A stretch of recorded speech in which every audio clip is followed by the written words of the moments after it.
made it to Sumeru, our next objective should be to head to Sumeru City and find a way to meet with Lesser Lord Kusanali.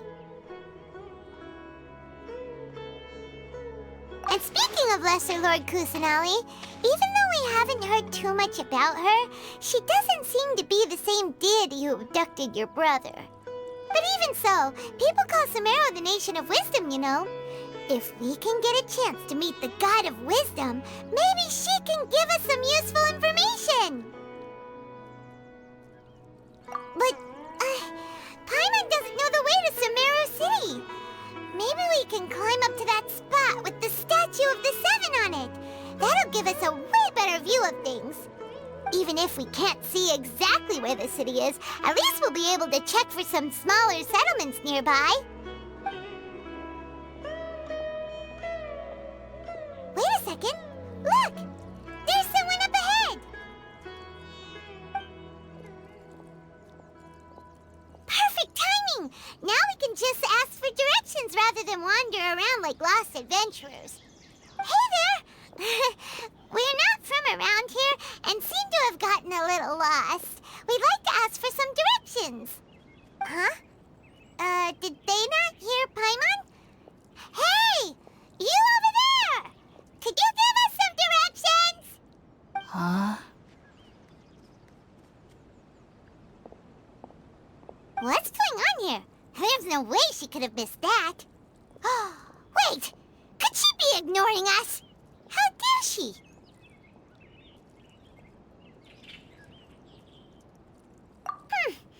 Well, even so, she might be heading someplace where we could find other people to ask. Let's keep our distance and follow her. When we get the chance, we'll just ask someone else for directions.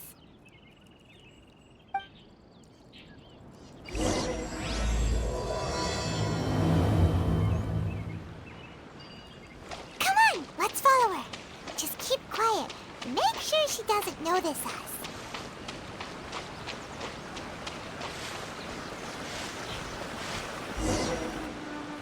Huh? She just walked near that small waterfall and then suddenly vanished. Let's go take a closer look.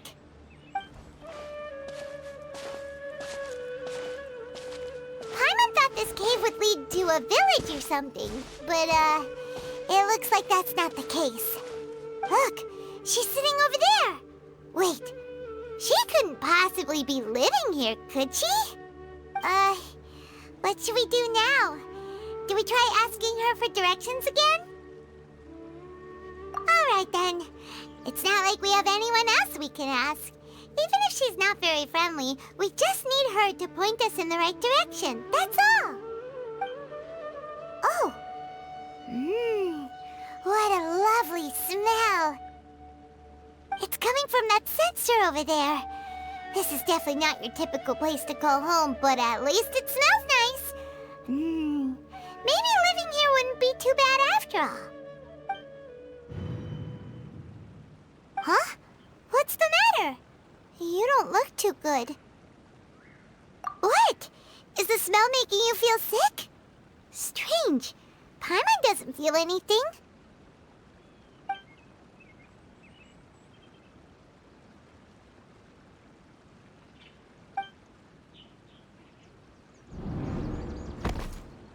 What's happening? Traveler? This is no time for a nap. Oh, come on, wake up.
Traveler's been out for a long time now.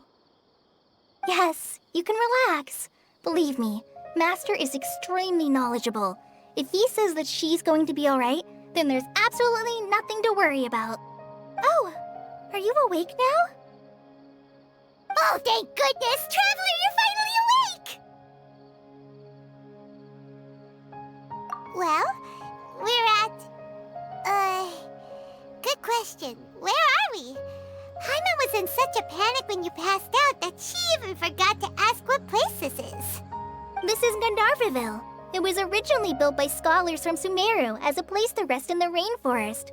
Now it's mainly used by the forest rangers as a base of operations. My name is Kale. I'm a trainee forest ranger. My master and I found you passed out during our patrol, so we brought you here. Oh, no things are necessary. I didn't do anything, really.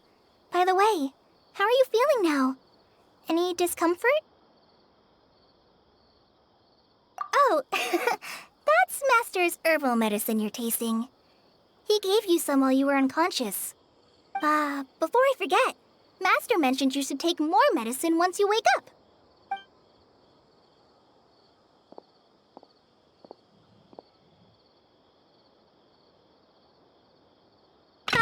Whoops! Kale, what's the matter? Were you trying to retrieve the medicine? As I've already told you, you must be careful with these. I'll get it for you once I am finished here. Sorry, Master. Now, the guide to Avidia Forest's edible fungi is clearly posted on our bulletin board, but if Farbode forgets which mushrooms to avoid one more time, I'll have no choice but to leave the guide somewhere a little more visible. Like right smack on his forehead so others can remind him to be careful. Right? This is the second time he's come down with food poisoning this month. I'll be sure to give him a good talking to. Yes, please do.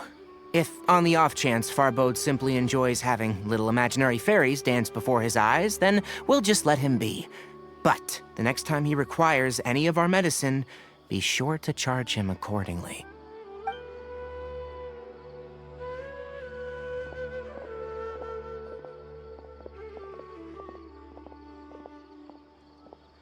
So, how are you doing? Feeling better? Oh, this is my master, Forest Watcher Tainari. He is chief officer over all the rangers here in Gandharvaville. I already informed Paimon about the reason you fell unconscious earlier. But now that you're awake, let me explain it for you as well. It is common practice for Sumeru scholars of certain darshans to dedicate themselves to training in meditation in isolated areas, particularly the nearby forests. While meditating, they use a certain incense known as Spirit Borneal to help calm their minds as they enter a state of deep rumination. In hopes of asking directions, you two followed a scholar named Hypatia into her cave. The incense you smelled inside was the Spirit Borneal I just mentioned. That incense typically has no effect on most people, but for a very select few, it can have profound effects on one's cognition, as you experienced firsthand. Does that make sense? Very good. Now, answer me this. Did you feel anything after passing out? Say, any out-of-body experiences, or did you see anything while unconscious?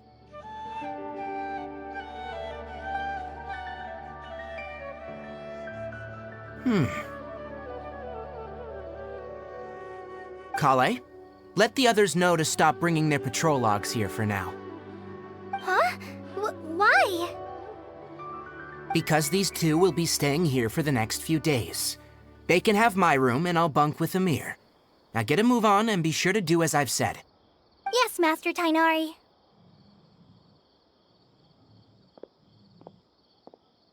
Wait, hold on a second. Can you tell us what's going on? Sure, let me fill you in. I originally planned to send you on your way once you finished your medicine.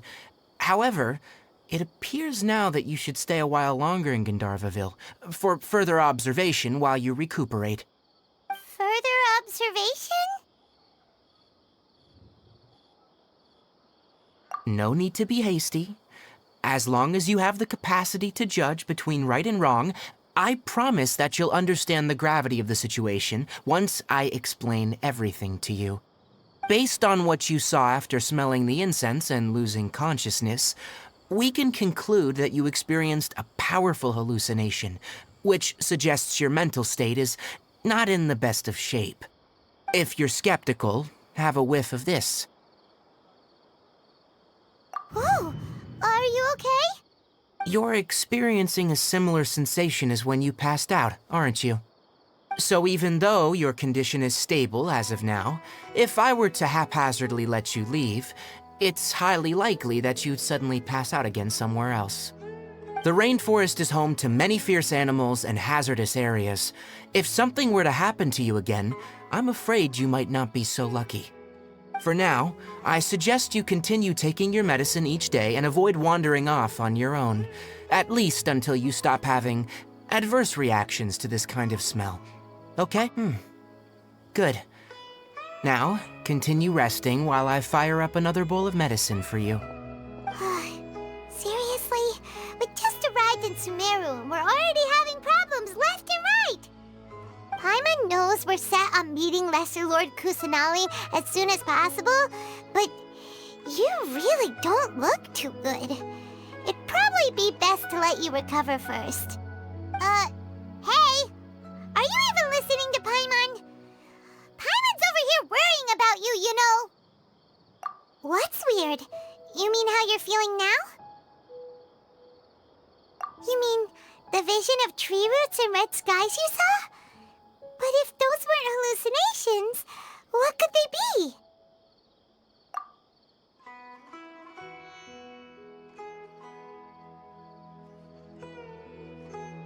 Well, considering how unique you are, Paimon trusts your judgment here. But why didn't you say anything about it to Tighnari? If he misjudged your condition, then there's a chance you could get worse, right?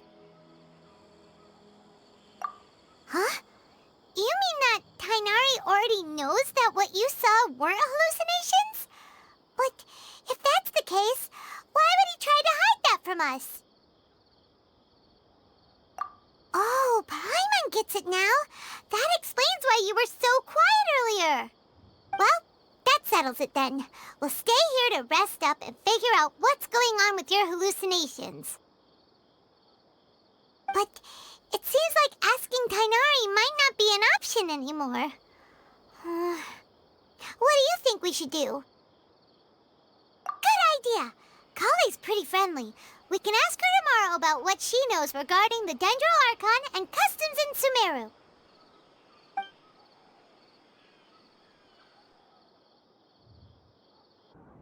Rise and shine! Come on, it's time to go find Kale! All right, next let's see your right hand. Not bad. But please remember that you still need to be careful, understand? Yes, I will. By the way, Master, I still haven't received the patrol route for today. Look, Kale, today's patrol will be a long one, so you won't be coming along this time. Besides, there's a chance we may encounter... well, you understand. But I have a vision too! Am I useless to everyone now? Don't talk like that, Kale. This is not something you need to be worrying about right now. Ah, there you are. Feeling any better? Yeah, since we'll be staying here for now, we thought we might as well try lending a hand around here. Seems you're not the type to sit back and take it easy for a while, huh? In that case, perhaps Kale could take you two for a patrol south of Gandharvaville for the day. And if you're feeling up to it, you can be responsible for cleaning the Statue of the Seven. Tighnari, we're ready to head out. Got it! I'll be right there. All right, we'll be heading into the forest now. I'll leave any further details to Kale. Yes, you can count on me. So, Kale, what exactly are we going to be doing today? Tanari mentioned cleaning the statue just now, but, that doesn't really sound like the job for a ranger. Well, a forest ranger's responsibilities can be pretty diverse. They handle a variety of tasks, like checking the condition of outlying roads, maintaining forest facilities, ensuring fire prevention standards are met, and providing assistance to travelers and locals. As for Master, well, he has to handle more dangerous areas of the rainforest. Today we can perform routine checks on the pathway lamps as we make our way to the Statue of the Seven. Paimon, traveler, this way! You can leave the task of checking the lamps to me. In the meantime, you two can keep an eye out for anything unusual.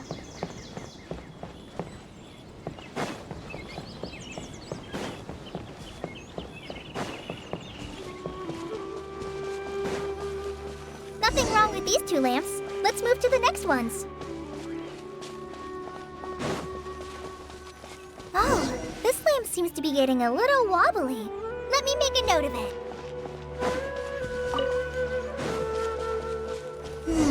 No problems with this lamp. Good.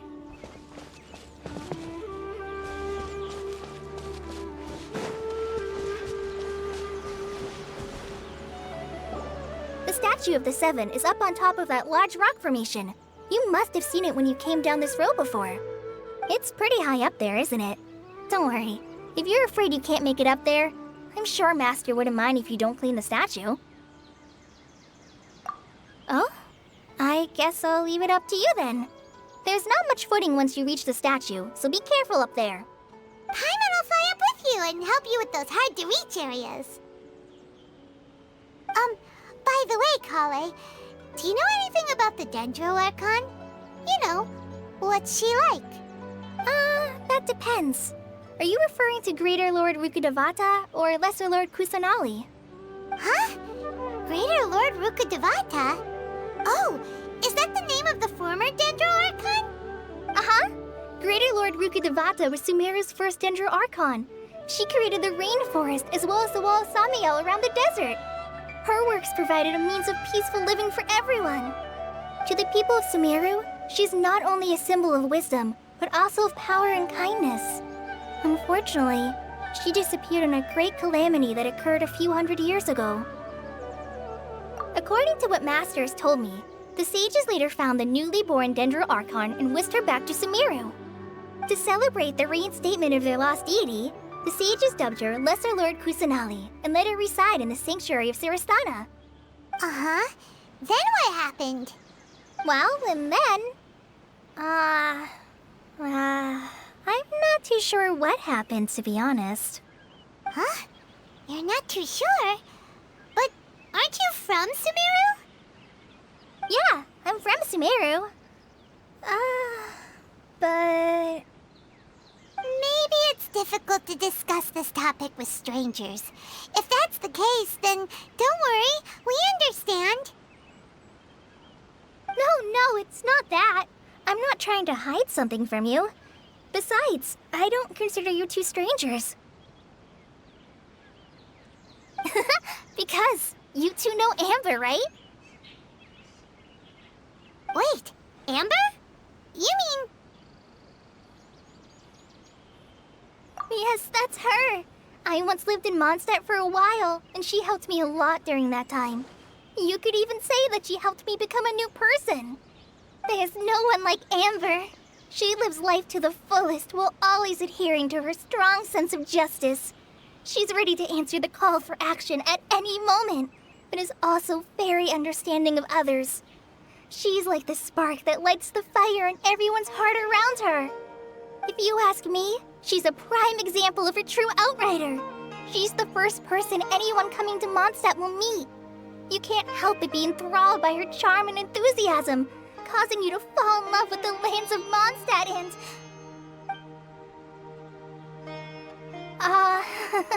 Sorry.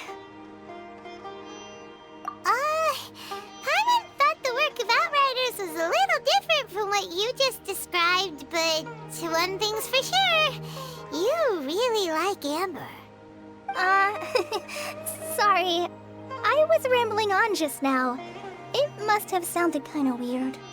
It's alright, Kale. Knowing that you're a friend of Amber somehow makes Paimon suddenly feel a lot closer to you. So, how do you know that we've met Amber? Well, after I returned to Sumeru, Amber and I have stayed in touch by writing each other letters. In one letter, she mentioned that Mondstadt was attacked by a fearsome dragon, but the city was saved by a mysterious blonde traveler and their floating companion. I knew you two were the ones she mentioned in the letter the moment I saw you. But, considering everything you've been through that day, I thought it'd be inappropriate to bring it up. Ah, so that's how you knew. Yep, so please know that you two have my complete trust. Really. I wish I could tell you more about the Archon, but I have been away from Sumeru for some time, and I haven't read any books. Sorry. That's alright. You've already helped us a lot.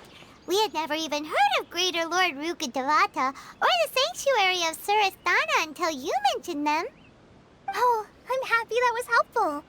There is one thing I want to ask, though. Why do you two want to know about the Archon?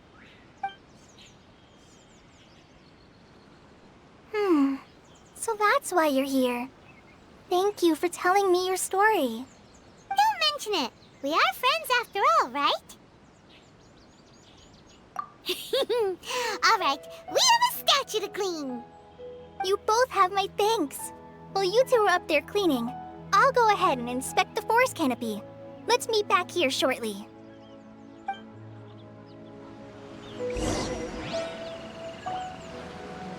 I'm not a very good climber, so I'll just let you handle the statue.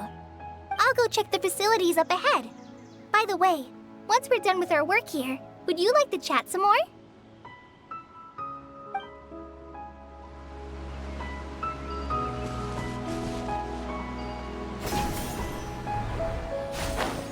Huh.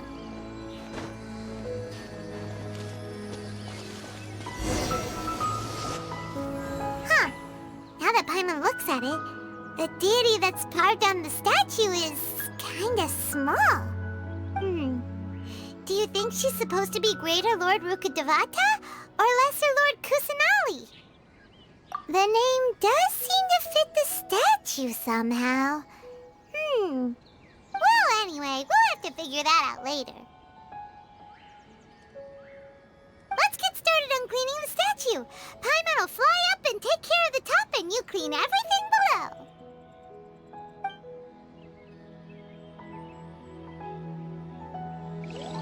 Nice work! That's one clean statue. Let's head down and meet up with Kale. Kale, we're back! Welcome back! You must be tired after all that climbing. Let's take a little break. I brought some fruit and water for us. Yay! Food! What kind of goodies did you bring? Hey, don't be a party pooper. It's not like Kale is a stranger or anything. Besides, the best way to compliment a chef is to show passion for their food. Xiangling taught Paimon that. I prepared a nice portable dish that forest rangers like to eat called pita pockets. I hope you'll like them. Whoops! Ah, no! You dropped it on the ground! Not to worry. I wrapped a few layers of oiled paper around each pita. They should be fine. Oh, whew. Paimon nearly had a heart attack there.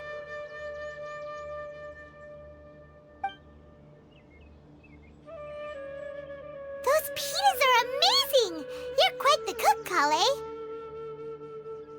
Thank goodness you wrapped them in paper. Paimon wouldn't have been able to sleep at night knowing something so tasty had been wasted. You really know how to compliment the chef, Paimon. Since you liked it so much, I'll be sure to give you a copy of the recipe sometime. I'll even include all my personal cooking pointers, so you'll be making your own pita pockets in no time. Yay! Thanks, Kale! It's hard to believe someone as diligent as you could have clumsy moments too. Oh, I guess it happens from time to time. So, Kale, don't you think that Tainari's a little too strict with you? He won't let you touch anything without his permission. Paimon knocks stuff over all the time flying around the Traveler, but she's never said anything. Everyone has their clumsy moments.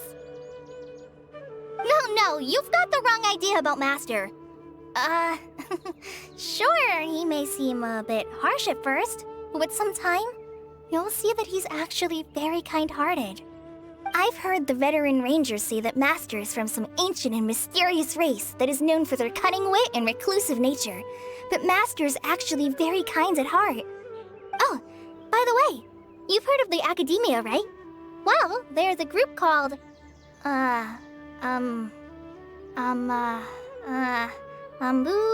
something? Well, anyway, because Master does a lot of research on plants, sages from the Academia have written him many times, inviting him to take up an official position there. But Master declines their offers every time, saying, Sumeru City is too noisy. It'd be bad for my ears. Seems you already know him well. Anyway, I'm sure the sages were not happy about his responses. Master could obviously have a bright future in the Academia, but he insists on sticking to the path of a forest watcher. Every day he helps the locals of the forest and passes on his extensive knowledge to trainees like me. In fact, Master's the one who taught me how to make pita pockets. Really? Paimon would have never guessed that. Oh, speaking of Tainari, he was the one who took care of you after finding you passed out yesterday. He even carried you all the way here. Paimon's still kinda upset, though. He kept scolding Paimon the entire way here. Oh no, I'm sorry. Master might have been overreacting a little. But, it's mostly because Paimon wouldn't stop yelling, Why, oh why? Is she going to die? It probably started to get under Master's skin after a while. Hey! Don't laugh! Paimon was genuinely concerned about you.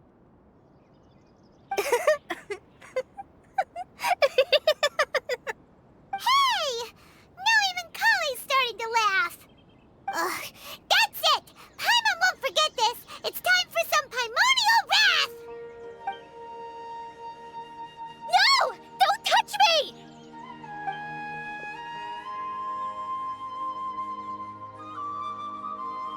Oh, sorry, Kale. Paimon didn't mean to scare you. No, I just... I didn't mean that. Kale, are you okay? What's the matter? No, I'm fine. I'm sorry. I must have startled you both reacting like that. Oh, well, it's getting late now. Let's hurry back to Gandharville. I think Master and the others should be back by now, too.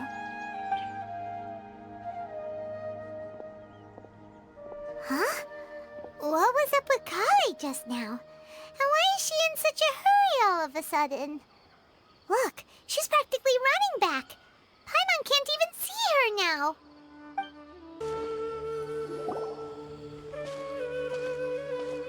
Ah, Traveler, you've returned.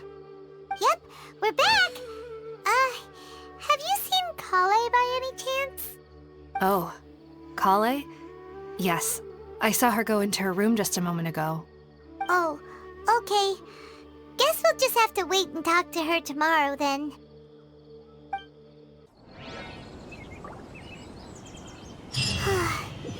Paimon was thinking all night about what happened with Kale, and still can't figure out what the problem might be. Maybe she's in a better mood now. Let's go check on her.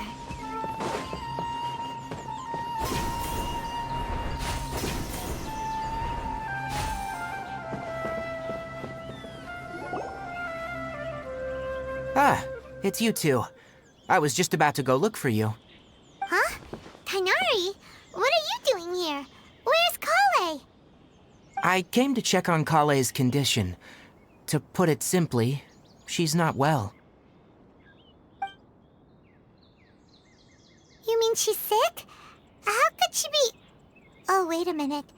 Could it be because of what Paimon did yesterday? No need to worry. Something as small as you could never harm her. This sickness is something that Kale has been dealing with for some time. Kale has been more excited than usual since you two arrived. A little too much so, to be honest. She hasn't remembered to take care of herself. I suppose it's understandable, though. She hasn't been around anyone she considered a friend for some time now. It must have been refreshing for her to have you two here. So, Tighnari, what's really wrong with Kale? Let's take this conversation elsewhere. Kale just fell asleep after taking her medicine. She needs some peace and quiet.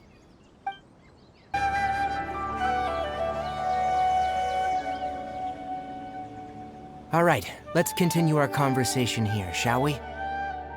To be honest, I hadn't realized you were that honorary knight from Mondstadt until Kale told me just now. I've also heard all about your deeds in Liyue and Inazuma. So just to clarify, what I'm about to tell you about Kale is not because of who you are or your past feats. Instead, I am going to tell you because Kale asked me to. And honestly speaking, I was against Kale revealing her past to you. But she insisted, saying you two treated her with sincerity and as a friend. So now she wishes to reciprocate the gesture. So, Tighnari, what exactly is wrong with Kale? You said this is something she's been dealing with for some time. Just how serious is it? Right. Ever since she was a child, she's been afflicted with a disease called Elazar. Elazar? Yes. It's a disease unique to the lands of Sumeru. It is characterized by dark and hardened scales that form on the body. At first, the afflicted may only feel mild numbness on affected areas of the skin. However, as the disease progresses, one may begin feeling fatigued and even experience peripheral paresthesia. In its final stages, the disease strips a person of the ability to control their own body, and they effectively become completely immobile. That sounds terrifying. Wait, hold on. So when Kale seemed to be acting a little clumsy earlier, it was because... Correct. That would be the effects of Elazar, which is precisely why I do not want her carrying or holding anything, lest she ends up hurting herself. With appropriate treatment, the disease can be effectively controlled before it progresses to a more serious stage. However, there is unfortunately still no true cure for Elazar. Nevertheless, Kale's mother still hoped that there was something out there. She handed Kale over to an organization known as the Fatui after one of their members lied and said they had a cure. What? The Fatui? Ah, it appears you already are familiar with them. That'll save me some explanation. Anyway, the person who eventually rescued Kale and brought her to me for care said that she had been given to a harbinger known as the Doctor. I have no idea how this doctor managed to do it, but her case of Elazar was completely stable for all the years that Kale was with them. However, Kale's days with the Fatui were anything but pleasant. Kale is a resilient individual and always tries to appear cheerful, but her experience with the Fatui has left deep scars. Even now, she can still feel deathly afraid of someone touching her. Oh, Paimon had no idea Kale's been through so much suffering. Oh, by the way, Paimon, Kale wanted me to tell you that she's sorry for scaring you yesterday. She also wanted both of you to know that she's sorry for hiding her illness. She doesn't need to apologize. None of this is her fault at all. Well said. I hope you'll get a chance to tell her that in person the next time you see her. Kale once thought that it would be impossible for her to have any real friendships. I trust that you two will never let my trainee experience such emotional pain again. Don't worry, Tighnari. We'll take good care of her. Well, it's not too serious at this point. She overexerted herself the last couple of days, which is what led her to break down this time. As long as she has taken her medicine and gets plenty of rest, she should get better. Though I must admit that Kale's condition was much more stable when she first arrived here in Gandharvaville.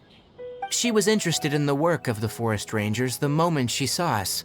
I could see that she was serious about learning, so I felt compelled to ask her to join us. Her stamina has gotten much worse recently. Though a moderate amount of physical exercise is always necessary, I'm afraid the long-distance patrols are a little too much for her now. Alright, now that I've told you about Kale's past, I think I'll head into the rainforest to find some ingredients needed for her medicine. I'll see you two later. Yeah, we'd like to do something to help Kale too. Alright, but I must warn you two. The rainforest is a dangerous place, especially for someone who's still recovering, like the Traveler. You must follow closely and listen to every instruction. No problemo. Let's go then. We'll be looking for a plant known as the Nilot Pala Lotus. It's often used to help those afflicted with Elazar recover their energy. Hey, Tainari? Where exactly are we going to find this plant? Nilot Pala Lotuses can be found all over the rainforest, but it often grows right here around Gandharvaville. Given the name, it sounds like we should be looking for it in the water. You are correct. The Nilot Pala Lotus grows in the water. When fully matured, they look like giant blue flowers floating on the water's surface. Quite an attractive species, if you ask me. The large petals are actually the plant's leaves and sepals, which surround a very small flower. You should note that many of the plants found in Sumeru have names that are contrary to their species. Take the Cowpelata, for example. The plant is not a lotus at all, but rather a vine. And then there's the Sumeru rose, which is not a rose, and is completely contrary to its name. Oh, huh. Okay then. Note to Paimon. Never bring up the topic of flowers with Tainari. There should be Nilot Pala Lotuses growing somewhere in this area. Let's split up and begin searching. If you could manage to gather 4 of them, that would be sufficient. We'll rendezvous here once you've gathered the needed amount.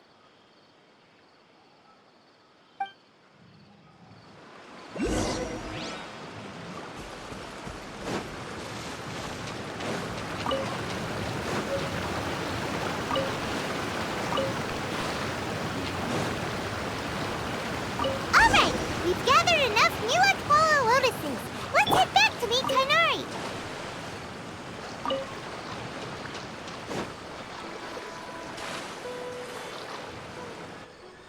Hey, Tainari! We found the lotuses you requested. Let me have a look. Good. Very good. These are all excellent quality. I'm glad you two came along. Your exploration experience helped save me a lot of time here. It seems we even have enough time to stock up on other things I need. Hey, Tainari!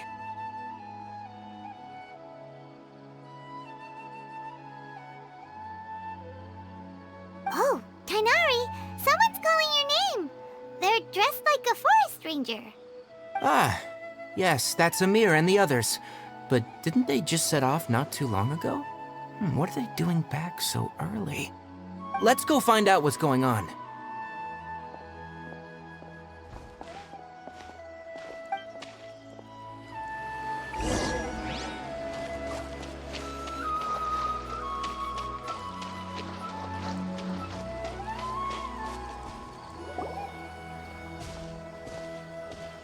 Tainari, thank goodness we found you here. We were just about to head back and find you at Gandharvaville.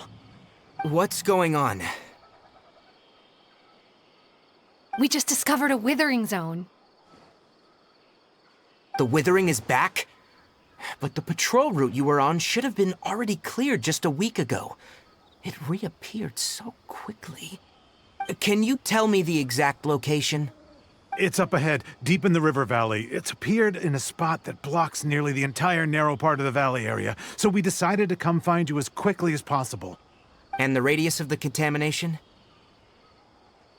Sorry, I couldn't get a clear enough view to tell.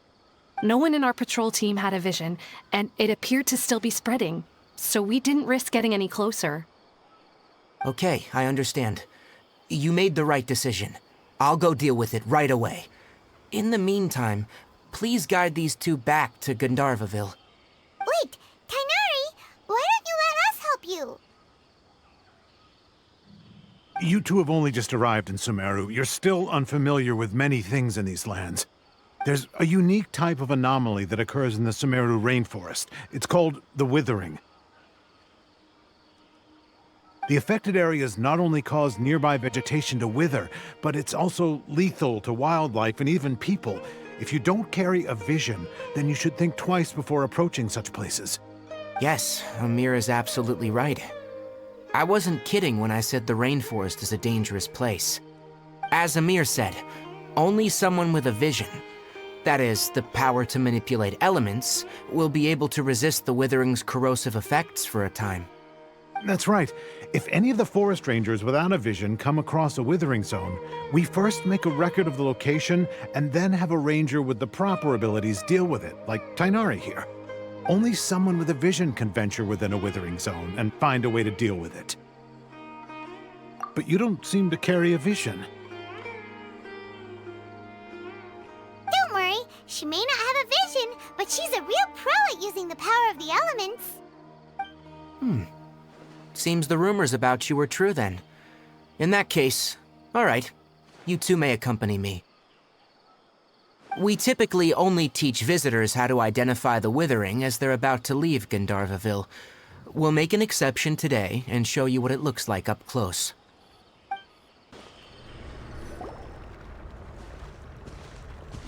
Stop. Don't move any further. Look there, in the distance. Huh? Where? Oh, look! Those plants have withered! That whole area is kinda gloomy. Even the air looks like it's filled with ash.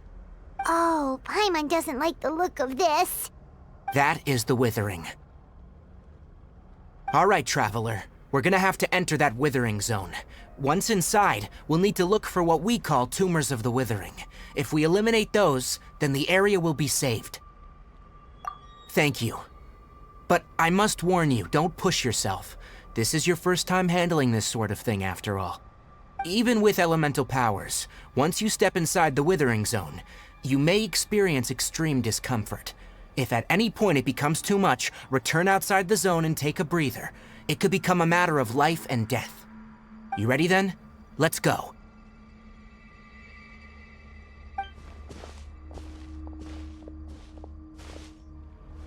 First, we must locate any branches sustaining the withering zone. Great work. Now that all the branches have been cleared, we'll need to take care of the tumor.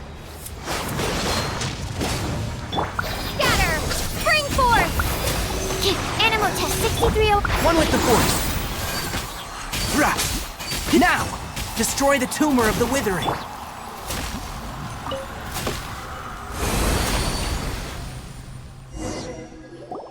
We did it! Everything's returning to normal now! Yes. Thanks to you two, we were able to quickly restore this area back to normal. Tainari? You make it sound like we did well, but why does Paimon have the feeling you're worried about something? It's that obvious, huh?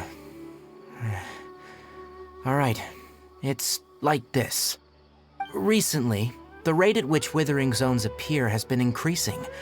Even though we were able to quickly clear that withering zone, it won't be long before another one appears. If that simply meant more work for me, then that wouldn't be an issue. But it's far more severe than that. The withering is leaving lasting effects on the rainforest itself. For instance, even though we cleared out the withering zone, many of the plants that were affected will not recover. This presents a crisis for the ecosystem itself. Many plants in the rainforest are already in decline, directly impacting the wildlife that depends on those plants. And most disturbingly, as the appearances of withering zones have started to increase, Kale's case of Elazar has also become more serious. Huh? But why's that? I'm still not sure of the exact reason. However, I've received word from acquaintances at the academia that similar cases are being reported for patients with other conditions. No, none that we know of. The withering has been recorded in Sumeru for millennia. It's said that it originates from the depths of the world. Oh, by the way, have you heard of Irminsul before? Irminsul is a tree located deep beneath the surface. Although it isn't like any tree we know in a biological sense, you can basically think of it as a large tree that grows downwards rather than upwards. I'm sure you've heard of ley lines, right? They're like the roots of Irminsul, spreading and extending from a massive cavern deep underground all the way up to the surface.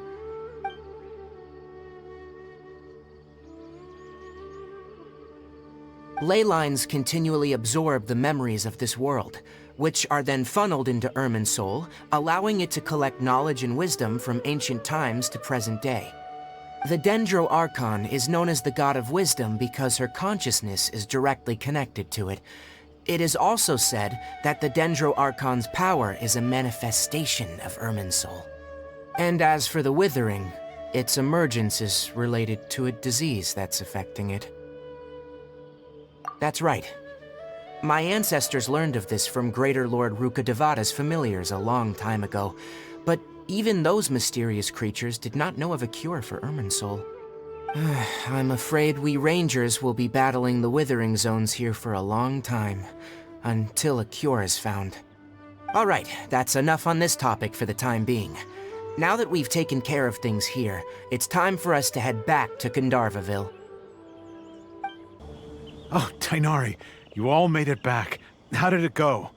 The withering zone you reported has been taken care of. No need to worry. Huh? Wait, is that? Oh no, Hypatia!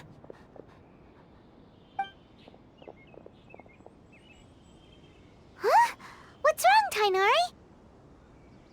This Duskbird is Hypatia's designated courier for urgent news. You do remember her, don't you? She's the scholar you and Paimon were following when you first arrived in Sumeru. Oh, her? How could we forget? So did something happen? Let me see what's written in the letter first. So what's it say? And what's with that weird expression on your face? Just let Paimon read it. Huh? All Paimon sees are 3 squiggly lines. Yes, allow me to explain. After we brought you from Hypatia's cave to Gandharvaville, Hypatia resumed her meditation. She must have just finished. It's been nearly 3 days since she's had anything to eat, and it appears she's forgotten to prepare some rations. This letter is her asking us for help. We need to go. What? You mean she's been sitting there for 3 days? Hey, wait, how did you know all that from just a few lines on the paper? Well, obviously because this has happened before. Last time she drew 5 lines, and by the time we found her, well, I'd prefer not to remember that. Needless to say, Hypatia's been through worse, but we should still get to her as quickly as possible. I've got some emergency rations set aside for times like these. Paimon, Traveler, could you two bring these to her? Wait, you want us to bring her the rations? But will the Traveler be okay if her cave is still filled with that funny incense? Let's find out. Here, Traveler, take a smell and see. So, how do you feel? Huh? Really?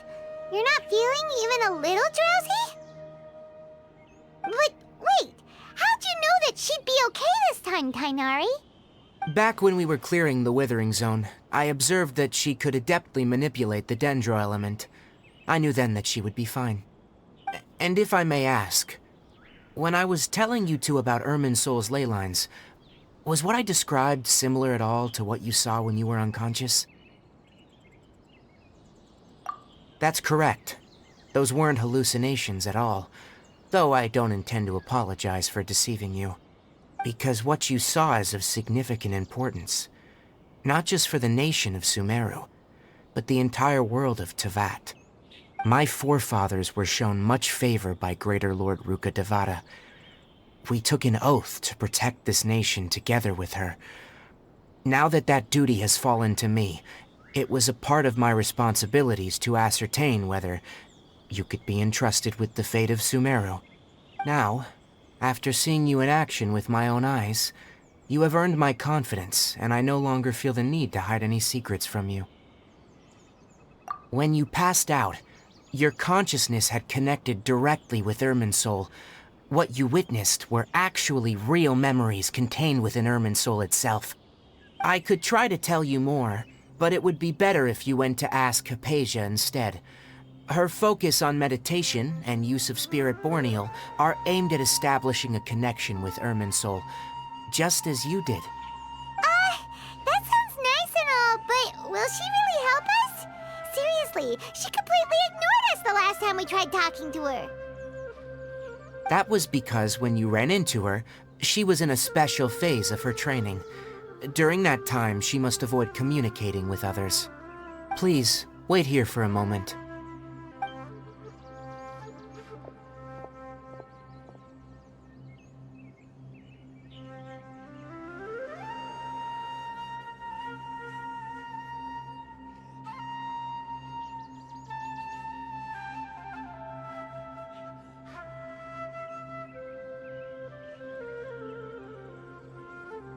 Here, take these.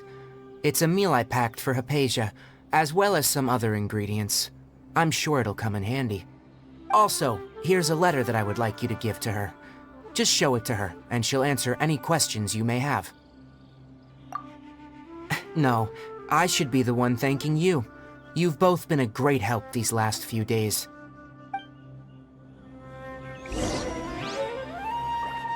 Anyway, please take good care of Hypatia. I'll go prepare Kale's medicine now. Using the Nilot Palo lotuses while they are still fresh will significantly boost their effectiveness.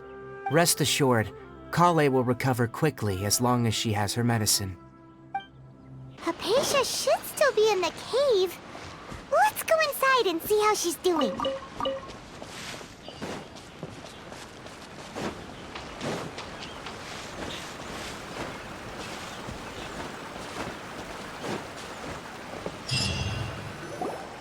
Hello? Hypatia? Hey, there's nobody here. Maybe she went out to look for some food. Let's try looking around the area.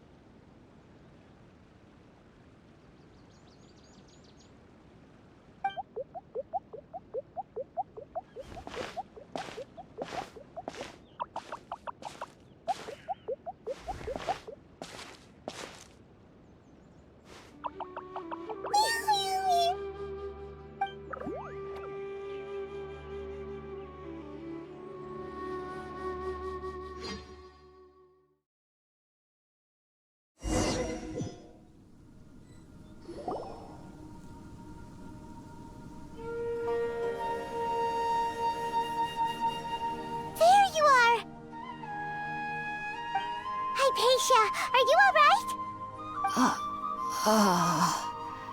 So hungry. Need water. There's no way we can get her to eat in her current condition. Let's try finding some water first. Huh?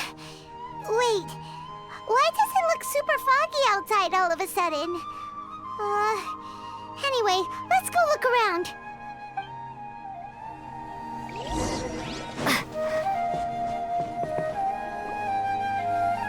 Huh? How'd things out here end up looking like this? What happened? And where are we? Really? Oh, maybe you're right. Let's go investigate the area.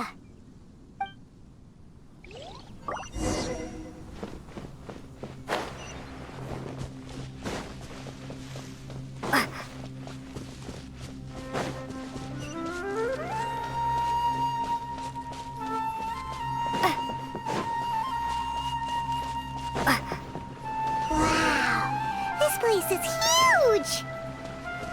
Paimon knew there's something off about that cave. Let's think of a way to get over there and have a closer look. Who knows? Maybe we'll find a lead of some kind.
This place is getting weirder by the minute!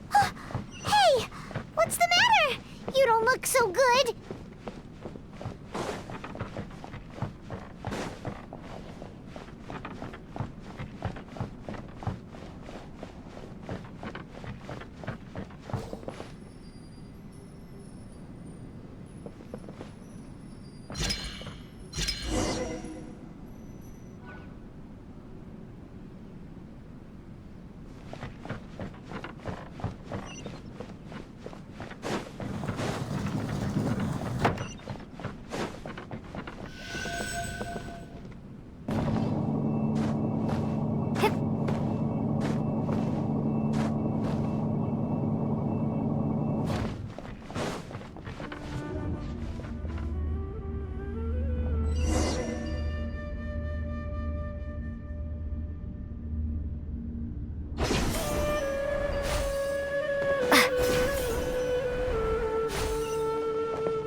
Well.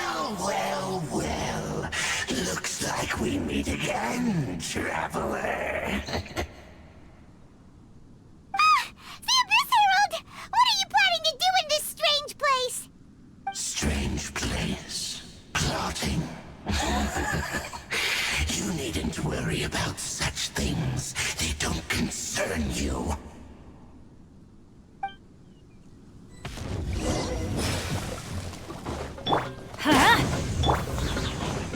Scatter! Stand clear! And Shroud! Let's nip that in the bud.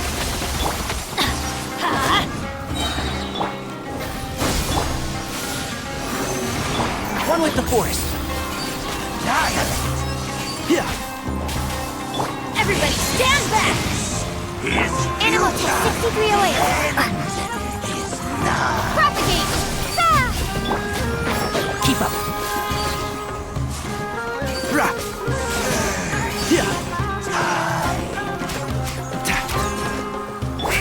Scatter!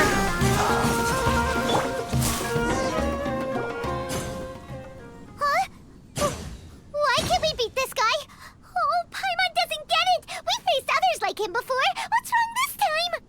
Traveler, though you may have managed to avert countless crises before, your good fortune was bound to end sooner or later. It's time you realize how weak and powerless you really are. Your brother. Oh, pitiful traveler. Are you really so ignorant? Or are you just living in complete denial? His Highness has long since forsaken you. Your meager existence in his eyes is that of an annoying bug, only to be stepped upon. The bonds of love and family which drive you to find your sibling are utterly gone. Your journey is meaningless. But don't you fret now. Today will be your last. Now die!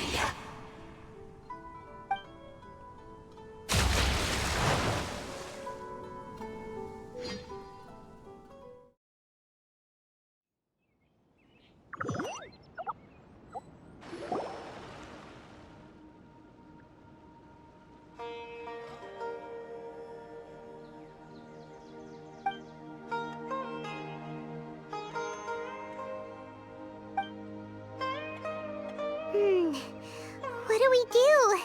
We haven't seen Hypatia anywhere out here. Oh, there she is! Quick, let's see how she's doing. Ah, so sweet.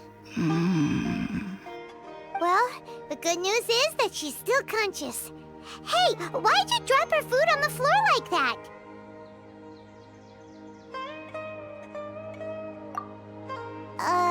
Are you okay? That's really not like you. Anyways, we can talk about this later. We better make sure she's alright first.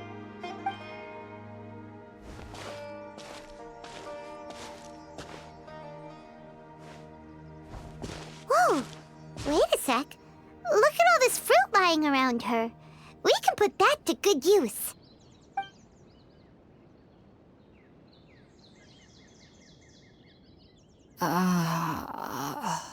Who is there?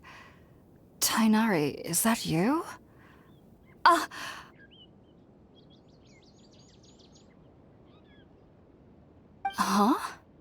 It's okay. You can relax, Hypatia. Tainari sent us here to bring you some food and water. Here, we have a letter that he asked us to give you.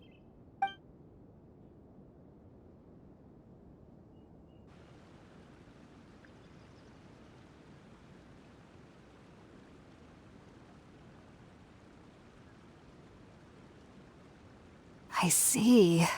So, you're friends of Tainari. I apologize for all the trouble I've caused you. I'm grateful that you came so quickly to save me. You even brought all this fruit. Well, actually, we didn't bring the fruit. It was already here when we arrived. We were kind of wondering about that, actually. When we found you here, there was all this fruit lying around and even some juice dripping from your lips. How did you end up like this anyway? Oh, really? I seem to understand now. All the fruit was likely from my, neighbor. Must have come by and saw me like this. Your neighbor? You mean there's someone else living nearby? Oh? So you're able to see them too?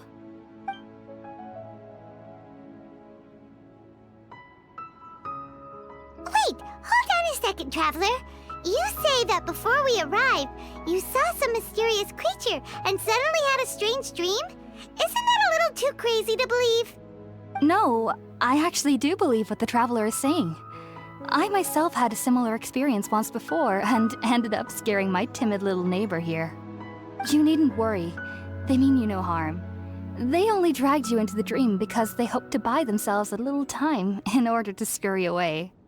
So, Hypatia, just what kind of creature is your neighbor exactly?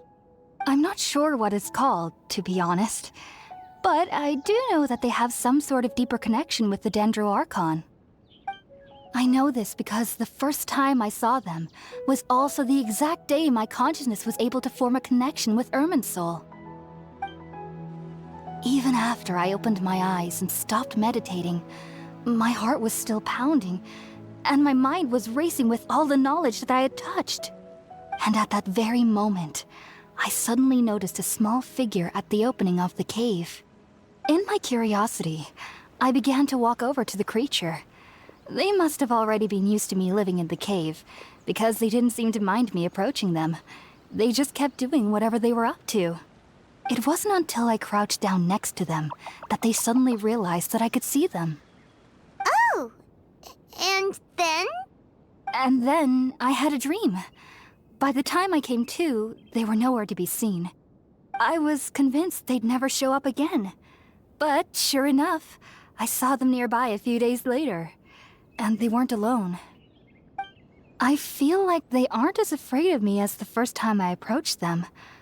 But I never would have expected them to save me. Yes, no doubt about that. By the way, Tighnari mentioned in his letter that you had questions for me regarding Irminsul.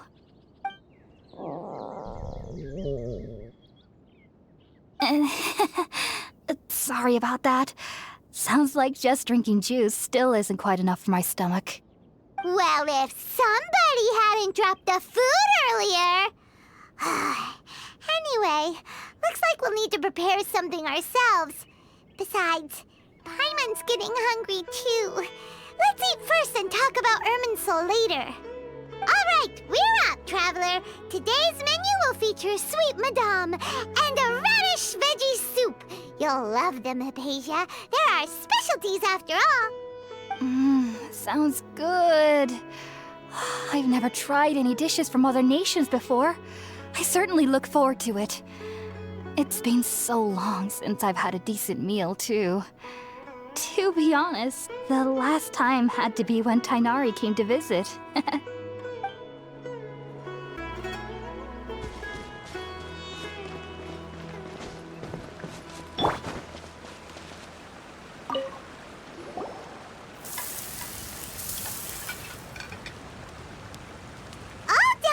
Let's use the empty box that Tighnari gave us since we already watched it.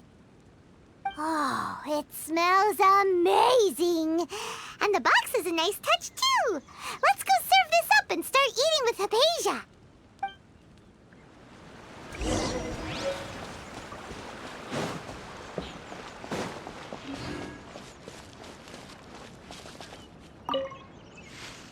Are you already finished cooking? Smells delectable. I'm truly thankful whenever I can enjoy a proper meal like this. Cooking really isn't my forte.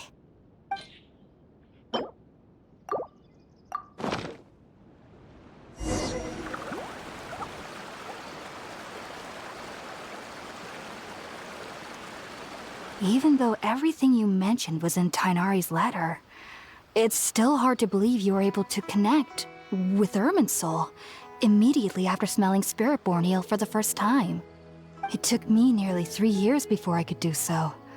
And everyone at the Academia even lauded me as a genius. You should know that some researchers spent their entire lives without ever successfully connecting with Irminsul as you have. So why does this incense allow people to connect to Irminsul? The ingredients used to make Spiritborn Ale primarily consist of plants created by Greater Lord Rukkhadevata. These special ingredients are conducive to heightening our senses to the Dendro Archon's power. Since the root of the Dendro Archon's power lies within Irminsul, we can occasionally tap into her powers to peer into the depths of the earth. Naturally, anyone who can establish a connection with Irminsul in their first ever attempt must be a person of great understanding. Makes sense. But Paimon's got a question. Why was she sensitive to the smell of those plants for such a long time? That was primarily due to her body's unique constitution. Stimulated by the incense, she could perceive the Dendro Archon's power and experience the sensory overload, hence the adverse reactions. Taking in any scent similar to the ingredients of Spiritborn Ale would cause adverse effects. Not to worry though, it appears you've already fully recovered. Technically, your body should still be sensitive to the powers of the Dendro Archon, but unless you're using intentional meditation techniques, the scent of Spiritborn Ale should no longer trigger such reactions. Whew. Well, that's a relief. I must admit, I am quite envious of your abilities. Even if it meant suffering from pounding headaches for the rest of my life, I'd consider it worthwhile so long as I could connect with Irminsul at will. Whoa, you're really serious about this whole thing, aren't you? I am a researcher after all. As a member of the Ritaoist Archon at the Academia, my main area of research is the stars and their connection to the fate of living beings. But there is still so much we don't know, especially regarding the mysteries that lie in the starry skies. Which is why I must turn to the all-knowing Irminsul for answers. If only my perception wasn't so limited. Unfortunately, I cannot guarantee that my every attempt to attune with Irminsul will be successful, or that doing so will leave my consciousness intact. I am currently in the stage of training known as Satyavada life. Many researchers in Sumeru have lost their minds while seeking to attune with Irminsul during this stage. Sages have said that Irminsul contains divine knowledge, and touching such knowledge without the proper preparations and abilities will only lead to one's mind caving in on itself. That's why we meditate alone. We need to ensure that our minds will be calm while minimizing the possibility of involving anyone else. Whoa. So knowledge from Irminsul could be super dangerous. Don't you ever feel afraid of the risk, Hypatia? Of course I do. Especially during nights that are pitch black with no moonlight, and dead silent without even the sound of insects. However, I've been feeling better as of late. I don't get as scared anymore knowing that I have a little neighbor living nearby. I believe that being able to see them is a sort of blessing from the Dendro Archon. But what's strangest of all is that they're clearly an envoy of the God of Wisdom herself, and they have the curious power to make people dream. What's so strange about that? It doesn't sound so out of place for a divine being, does it? Well, it's strange because nearly nobody in Sumeru can ever dream. Huh. Is that true? Yes, well, to an extent. Only children can dream in Sumeru. Adults, however, never do. The sages say that wisdom implies rationality, but that which occurs in dreams is often neither rational nor logical. Yes, if one struggles with anxieties, those emotions could influence their dreams. The fact that the people of Sumeru do not have dreams is seen as a blessing by the sages. They believe that Greater Lord Rukkhadevata, the God of Wisdom, is keeping us away from the foolish delusions you encounter in your sleep. I was born into a family of scholars in Sumeru City. Ever since I was a child, my parents would always tell me that I'll know I've grown up once I stop dreaming. I studied hard, enrolled as a student in the Academia, and went on to become a researcher. Sure enough, I never dreamed again. But then, on the day I scared the little Aranara, I suddenly saw a dream again. It was incredible. Though I don't exactly remember what I saw, I clearly recall the feeling. I suddenly felt like I was a child again. Back then, I was foolish and ignorant as any youth would be, but I was free of fear. Maybe dreaming isn't as bad as we've made it out to be. Just be sure not to speak of this if you travel to Sumeru City. They'll look at you as if you've lost your mind. So, do you have any thoughts about the things she saw when she connected with Irminsul? Sorry. I'm afraid I don't have any answers as of now. All I can say is that what you saw is a memory contained within Irminsul itself. World forget me. What could that possibly mean? If only I could ascend past Satyavada life and begin Paripurna life, I might have some more answers for you. If you two are ever in the area again, please be sure to come and see me.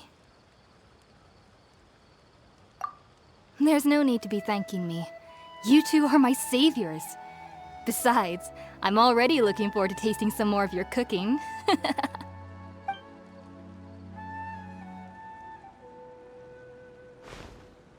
Now that we know Hypatia is alright and had the chance to ask her some questions, Paimon thinks it's about time to head back to Gandharvaville.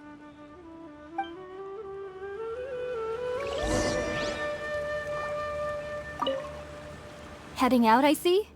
If there's anything else you'd ever like to ask about, you know where to find me.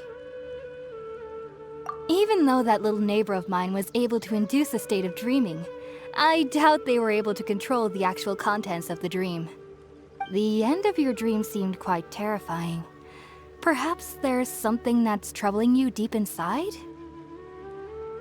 Not to worry, though. I'm sure you'll be able to handle whatever comes your way in the real world. As someone from Sumeru who cannot dream, I needn't ever worry about nightmares. But lately, I've started to feel that I'm somehow missing something without dreams. It's a little hard to explain. Heading out, I see? If there's anything, Sumeru researchers use Spiritborn Ale to assist them in connecting with Irminsul to extract knowledge from it. Though the process can be risky, we believe that the knowledge gained is worth it. Unfortunately, I cannot help you understand your dream, at least not yet. I'm still learning how to attune to the depths of Irminsul myself. I hope that I'll be able to ascend past Satyavada life and gain deeper insights. Heading out, I see? If there's anything else you'd ever like to ask, I've heard local children here in the rainforest speaking of fairy-like creatures. But I'm from Sumeru City, and have never heard of such things when I was a child. Perhaps this is because I had a very strict upbringing. My parents would seldom allow me to play with other children. I doubt they'd ever believe me if I told them about my little neighbor out here. And speaking of my little neighbor, I think they can somehow sense when Tighnari is coming to visit me. I've noticed on several occasions that as they're playing under the trees, they'll suddenly tense up and scamper away for no apparent reason. Shortly after they do this, Tighnari always shows up here. Perhaps I should ask Tighnari about this the next time I see him. Heading out, I see? If there's anything else you'd ever like to... Take care. Do remember to come visit anytime you're in the area. I would be happy to chat with you. Think about it, Tighnari. Refusing to join is tantamount to burying your head in the sand. I understand that you're a forest watcher, and that it's your duty to combat the effects of withering zones. But isn't it evident that such work is not a lasting solution to the problem? As Sage Kage clearly stated, your presence and guidance in Sumeru City is pivotal in finding a cure for Irminsul. How could you possibly refuse? Keep your emotions in check, Ghulam. Let's at least listen to Tighnari's reason for declining. We're here to invite him to the Academia, not to cause a scene. Sage Kage, I am truly honored that you came here in person, but I'm afraid I must still decline your invitation. I am merely a forest watcher. How could the great minds of the Haravatat have any need of someone like me? Well, it turns out that your refusal letter had some implications on your master's reputation. He is a renowned sage of the Immorta, after all. So now I've come here in his stead. I see. Well, I figured that given his temper, he would come here and berate me personally. Tighnari, your master is an integral part of this effort. And now he requires your assistance. And what exactly does my master need of me, Sage Kage? You'll know, once you've arrived in Sumeru City, that is. And, how long will I be required to stay? There's no definite answer as of now. Do you mean to tell me that, despite coming all the way here to Gandharvaville, you still can't answer the questions I laid out in the letter to my master? If that's the case, then I'm afraid I cannot give you a definite answer either. Tighnari, but you... So be it. Come, Ghulam, we're leaving.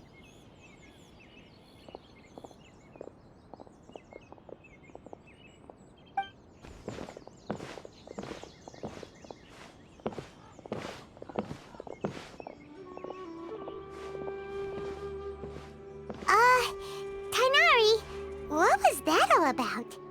It's nothing. Some people from the Academia wanted me to go to Sumeru City to assist them with a project, but I had to refuse on account of all my responsibilities here. But all that can wait. How did things go with Hypatia? It was quite the eventful trip, but the main thing is that she's safe and sound. She answered a bunch of questions for us, too. Very good.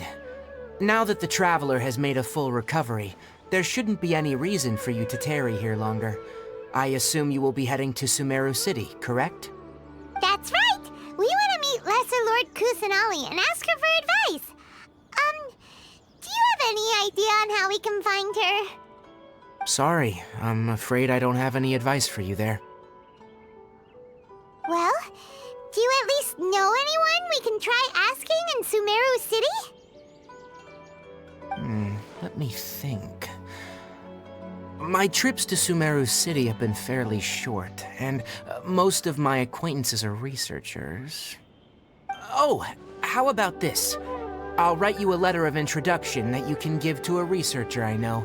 He's from the Amorta Darshan and is adept at gathering information. Asking him might prove worthwhile. Also, when you enter Sumeru City, you'll probably end up receiving something like this item here. I'm not sure if it will ever come in handy for you, but maybe you can give it a try.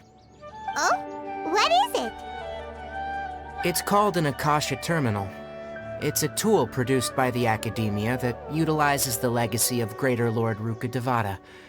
Some say that this item is the very basis of Sumeru's reputation as the City of Wisdom.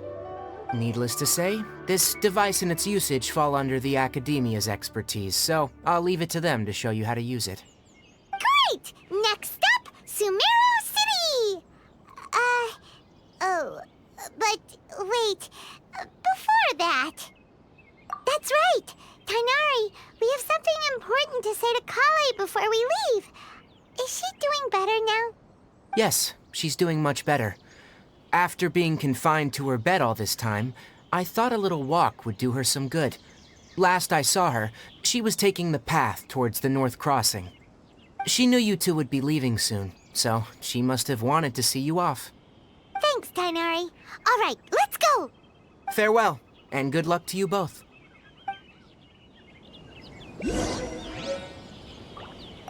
Kale is waiting at the northmost crossing of Gandharvaville. You should be able to find her there. Don't you worry about Kale. I'll look after her. I'll find a way to understand the relationship between the Withering and her disease. Kale is waiting at the northmost crossing of Gandharvaville. It seems there's a major project underway at the Academia, and my master has also joined the effort. But I can't afford to leave Gandharvaville now. Things are not going well here in the rainforest, and Kale needs someone to watch over her. Besides, I never was one for all the pomp and circumstance of life at the Academia. Given that my master hasn't come to give me an earful personally, it seems that my presence is not as sorely needed as they make it out to be. In fact, the letter he sent me was uncharacteristically polite. Kale is waiting at the northmost crossing of Gandharvaville. Farewell, traveler. I've been waiting for you two.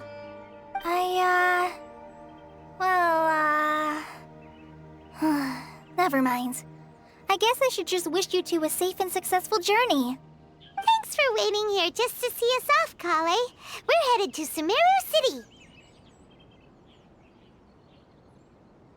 Don't worry about me. I can take care of myself. My condition won't be getting in the way of my duties. I want to be a forest ranger after all. It's up to me and the others to protect the rainforest here. And, I'm sorry. I should have told you both about my condition when we first met. I just wanted you two to treat me as a normal friend, not some girl that needs your sympathy. But I guess now I understand that the most important thing is for friends to be genuine with one another. There's no need to apologize, Kale. We should be thanking you for trusting us enough to be your friends and sharing your past with us. We're probably still gonna worry about your condition, but that's because we're friends and we care about you. Thank you. That means a lot. Before you leave, I have something for you. Oh? What is it? It's my recipe for pita pockets. I told you that I'd give you a copy, remember? My handwriting is a little, messy, so please don't laugh. Yay! Thanks, Kale. Now we can eat those scrumptious little pitas whenever and wherever we like. I hope that whenever you eat them, you'll both remember your time here in Gandharvaville. Well then, I, trainee Forest Ranger Kale, bid you both farewell. Please visit Gandharvaville again. The Rangers will always be ready to assist you here.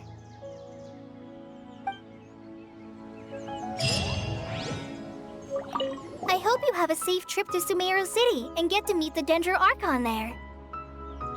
I'm much better now. I'll be back on patrol again starting tomorrow. Even though I'm not quite ready to help Master clear the Withering Zones yet, there are still plenty of other tasks for me to handle. Oh, and Traveler, if you ever see Amber again during your travels, please don't mention my illness to her, okay? Amber knows about my case of Elazar and what's happened in my past, but I haven't told her about my condition getting worse. I guess I just don't want her to worry about me. If the need arises, I'll tell her about it myself. All right, we understand, Kale. I hope you have a safe trip to Sumeru City and get to... Kinda hard to believe that Master Tighnari can cook, isn't it? His culinary techniques are very polished, but his taste is a little... unusual. It's not really his fault, though. He just has a sensitive tongue and nose, so he prefers much lighter flavors. The last time I went a little too heavy on the spices for my pita pockets, Master started having a sneezing fit. Of course, I never heard the end of it after that. I hope you have a safe trip to Sumeru City and get to meet the Dendro Archon there. See you later! Be sure to come back often. Even though Master didn't admit it, I'm sure he wants to see you again.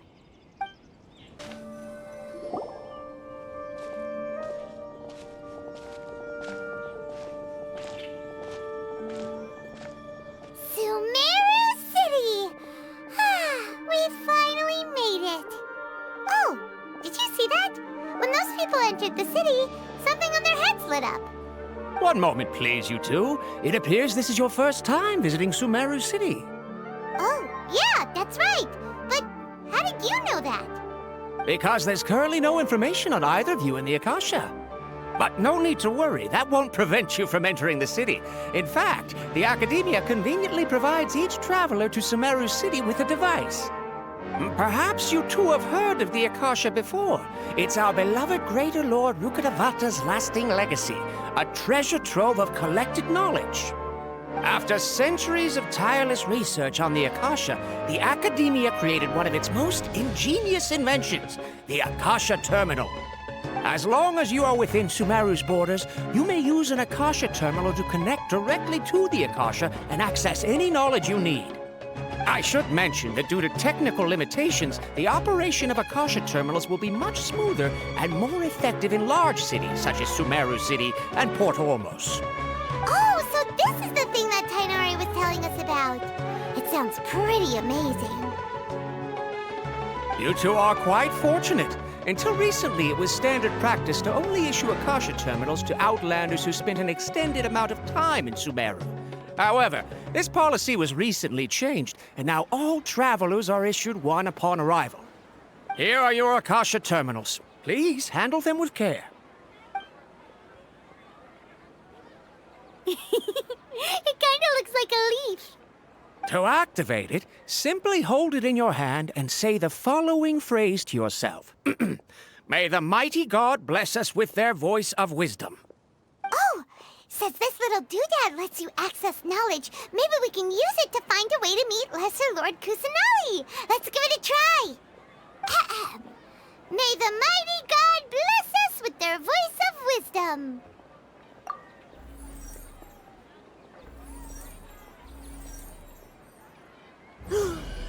Whoa! Just now, something clicked, and Paimon suddenly knew how to use this thing. It seems all we need to do is concentrate on what we want to know, and bam! You get it. Oh, that'll come in real handy. Exactly. That is the power of the Akasha. And with that, let me officially welcome you both to Sumeru City. May the wisdom of the Dendro Archon always be your guide. Okay, now that we're in, we can check the Akasha about Lesser Lord Kusanali. Let Paimon try. 500 years ago, the sages found a newly born deity from within some scorched ruins. The deity now resides in the sanctuary of Suristana. Seems pretty pretty similar to what Kale was telling us. Okay, next, let's concentrate on asking how to meet her. Huh? Paimon doesn't sense anything. The Akasha didn't respond to Paimon's question. Oh, come on!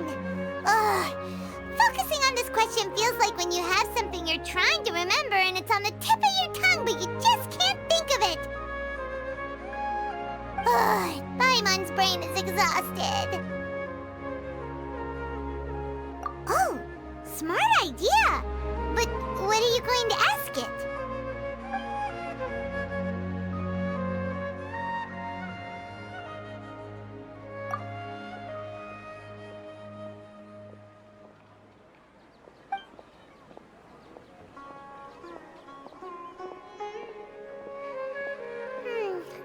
You too? Well, glad it's not just Paimon.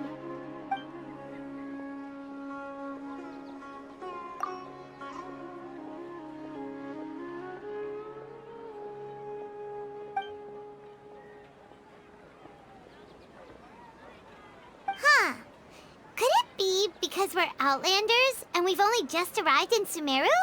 You know, maybe we're not qualified to receive an answer to this sort of question or something.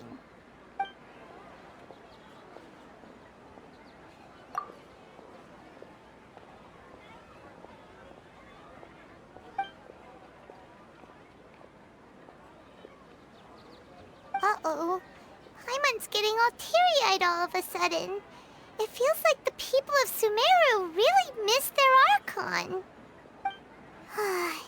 Well, seems no matter which way we try, we can't find anything that'll lead us to Lesser Lord Kusanali. Guess our only choice now is to try meeting with the researcher that Tighnari recommended. He's from Sumeru and even has a position in the Academia. Maybe he'll be able to access more info from the Akasha. Let's see. Tighnari wrote an address on the letter's envelope. Oh, it's not far from the city's gate. Let's head over and have a look. Hopefully he's at home. Hello, are you Rohawi? Yes, that's me. Can I help you? Great! You see, Tighnari sent us here and... What? Tighnari? Please, there's no need to say anything, really. Sure, I admit that the article I published last month wasn't my best work, and maybe the data didn't produce the most convincing results, but... Here! This is a letter from Tighnari! Oh, let me see... Oh! Ooh, what a relief. You two nearly scared the life out of me. So you two just have some questions for me? Seems even Tighnari acknowledges my innate ability for procuring information. So, what is it you two would like to know? We want to meet with Lesser Lord Kusanali. Do you know a way we can do that? You mean you want to meet the Dendro Archon herself? This isn't exactly my area of expertise, but let me see what I can find in the Akasha.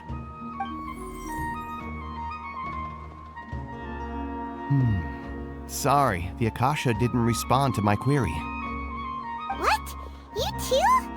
But what about your abilities for getting information and all that? Paimon was sure you'd be able to access more info than we did. Well, as I said, this isn't my area of expertise. I am but a lowly researcher, so the Akasha doesn't see a need for me to know more about the Dendro Archon.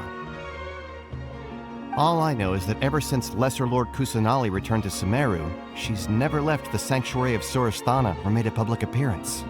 Huh. Didn't expect her to be such a mysterious figure. The Dendro Archon is somewhat of a recluse.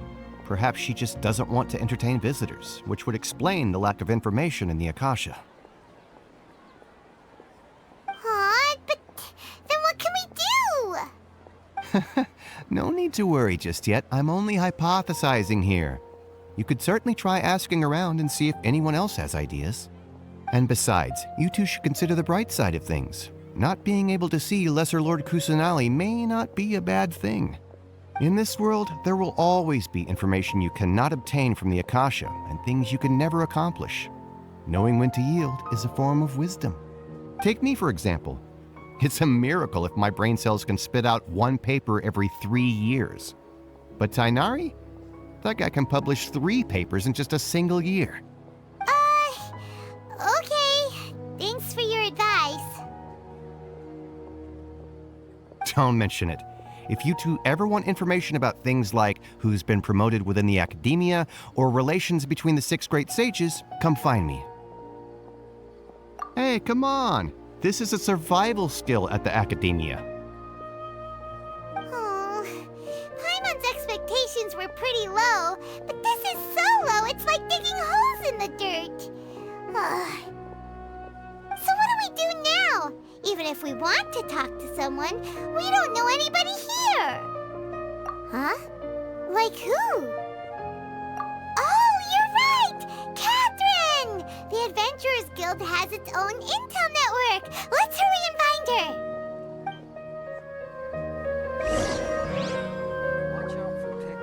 Anything else you'd like to ask about? Sage is the highest rank for an academia researcher. Since the institution's founding, each of the 6 great sages represent the finest mind and leader of their respective darshan. One grand sage is chosen from among the 6 sages to serve as the head of the academia. The current one is Sage Azar of the Rotawahist Darshan. Since ancient times, the sages have contributed immensely to Sumeru. The widespread usage of the Akasha is thanks to their hard work. Anything else you'd like to ask about? I just knew you'd be curious about that. Although the 6 Darshans conduct research in different disciplines, their sages frequently interact with one another when managing academia affairs. In the Immorta, our leader is Sage Nafis. His temper is legendary. We researchers are terrified of him, and even the Grand Sage gives him some leeway. He hasn't shown his face lately, though. Rumor has it that he's currently involved with some major project. Thankfully, he's been so busy that I was able to publish a paper. Anything else you'd like to ask about? See ya. Take a page out of my book and learn to look on the bright side of things. Ad Astra Abyssask. Hello, Traveler and Paimon. Catherine, we need your help with something. Understood. The Adventurers Guild is always ready to serve you. With what do you require assistance? We want to meet with Lesser Lord Kusanali. Do you know a way we can do that?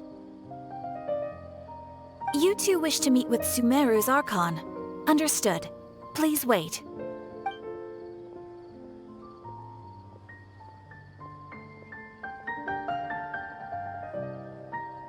I apologize, but I am unable to call up any relevant information in the Akasha.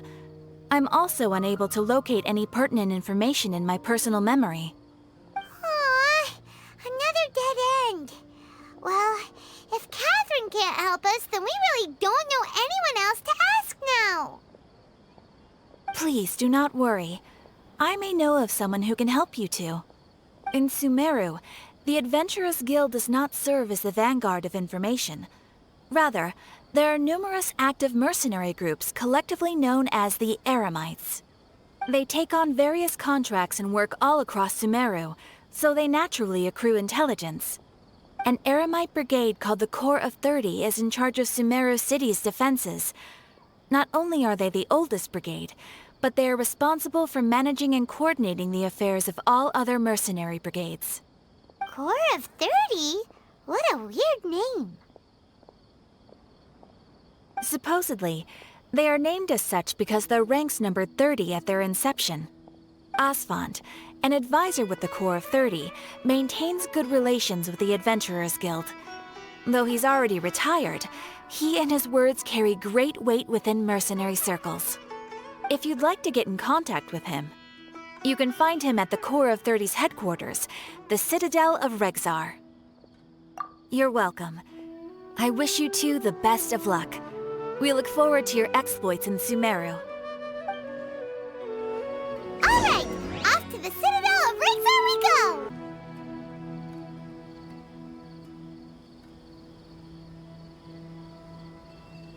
Welcome. The Adventurers Guild told me to expect you two. It's nice to meet you, Osfond. We'd like to ask you about something.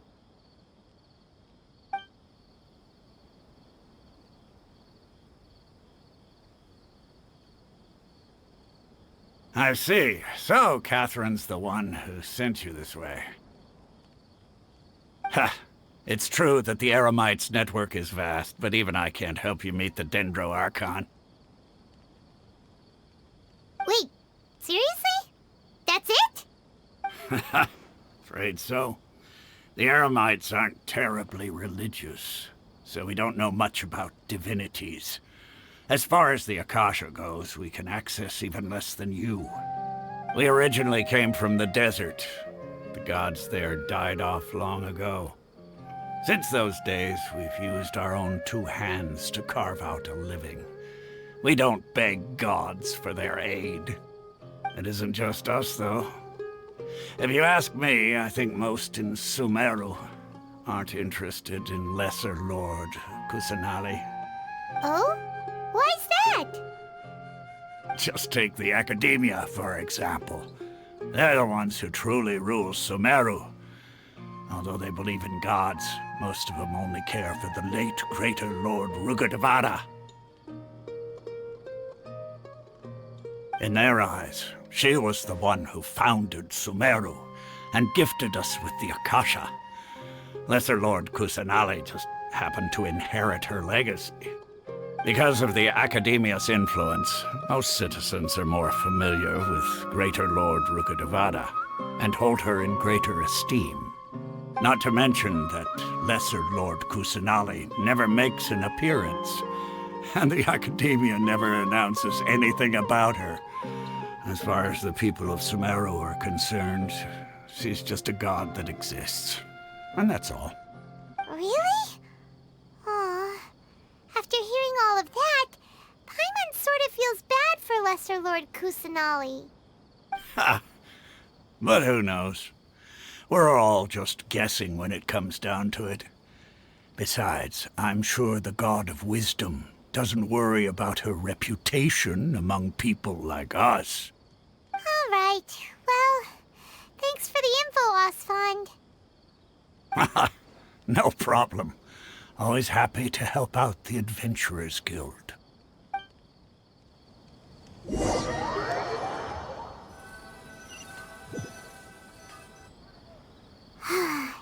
Seems Osfond was right about most people's attitudes here. Not only are they not interested in the Dendro Archon, they even say stuff like, if the Akasha doesn't think I should know, then I don't need to know about it. We've been asking for information non-stop ever since we got to Sumeru. But the harder we try, the more helpless everything seems. Isn't there at least one person in this entire city who cares about Lesser Lord Kusanali? Oh, you two are interested in Lesser Lord Kusanali? Huh? Who are you? From the sound of it, you two are Outlanders who recently arrived here. You've been asking around for information on Lesser Lord Kusanali, right? Oh, I'm sorry. I forgot to introduce myself. I'm Dunyarzad, one of Lesser Lord Kusanali's faithful followers. Whoa, really? Then do you know how we can meet with her? I'm afraid I can't help you with that. But your conversation earlier did happen to remind me of a legend about the Dendro Archon. Sure. It goes like this. Long, long ago, there was a man who heard a prophecy. It predicted that a great calamity was about to befall him. Panicked by what he heard, the man sought out the Dendro Archon in hopes that she would bless him with the wisdom to help him escape his predicament. The man journeyed across deserts and through rainforests and experienced tribulations of every kind. However, he still couldn't find any trace of the Dendro Archon. In despair, he thought, alas, the Archon has abandoned me. He then had no choice but to sorrowfully resign to his fate. Okay, and then what happened? And then, the calamity came. But to his own surprise, the man felt somehow emboldened by the trials of his journey. By relying on his own strength, he managed to overcome the adversity. At that moment, a bird perched upon his shoulder.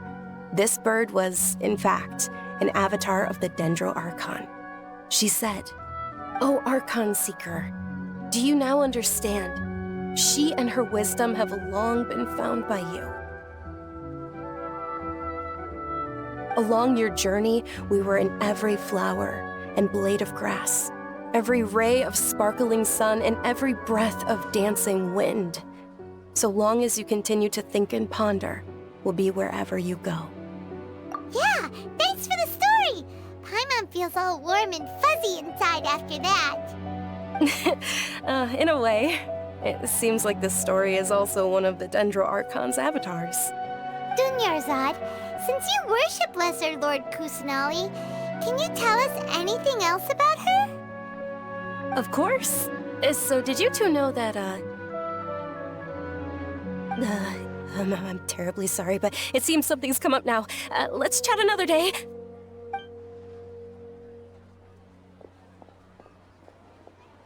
Hey, wait!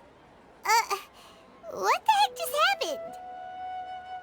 It looks like they're searching for someone. Dunyarzad was acting super nervous just now. You think they're looking for her? Ugh, this stinks! We finally managed to find a lead about Lesser Lord Kusanali! We can't let them get in the way now. Let's see if we can get rid of them. Then we can catch up with Dunyarzad. Hey, have you two seen a brown-haired girl wearing a purple top and a long blue dress? We're looking for her. Did she have bandages wrapped around her wrists? Yes, that's her. Did you see which direction she went? Yeah, she went that way. Quick, after her!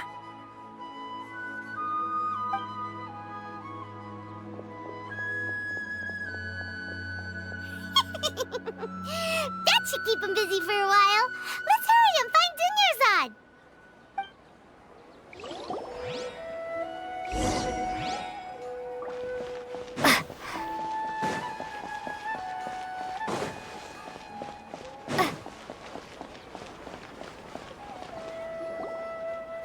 Dunyarzad, we thought you might have been long gone by now.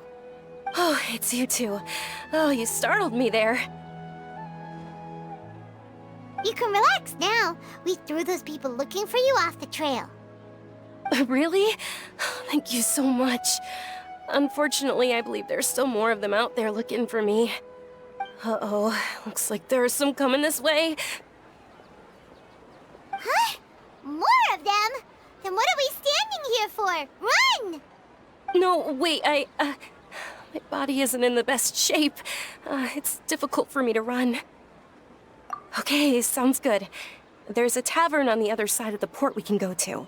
They probably wouldn't expect me to hide in a place like that. All right, let's move out. Stay behind us. We'll keep an eye out for anyone looking for you.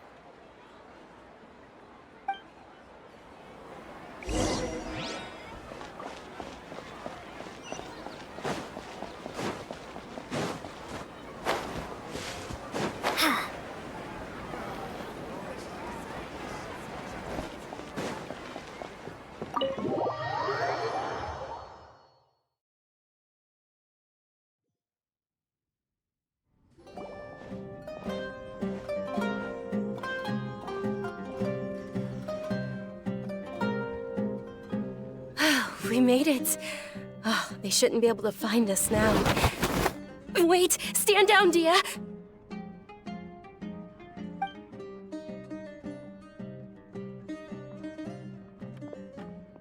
My lady, who are these two? They're travelers that I met on the street just a moment ago. They happened to notice that you were all searching for me, so they helped me hide. I see. In that case, you two should scram. There's nothing here for you. Wait a sec! Who the heck are you? And why are you shooing us away? I'm Miss Dunyarzad's bodyguard, here to see that she returns home safe and sound. My lady, let's get going. You've been gone for so long that your parents are worrying themselves sick. And if I refuse to go with you? It'd be easier for the both of us if you cooperated. But if you insist on not going, then I'll have to carry you like a sack of potatoes. Hey! Dunyarzad already said she doesn't want to go back. Why are you still pushing her? Stay out of this. You don't understand the situation. Sorry, my lady. Even though I'm your bodyguard, your parents are my employers. I have to answer to them. How much? Wait, what? How much more do I have to pay you to become your employer? So you never listen to my parents ever again. Double?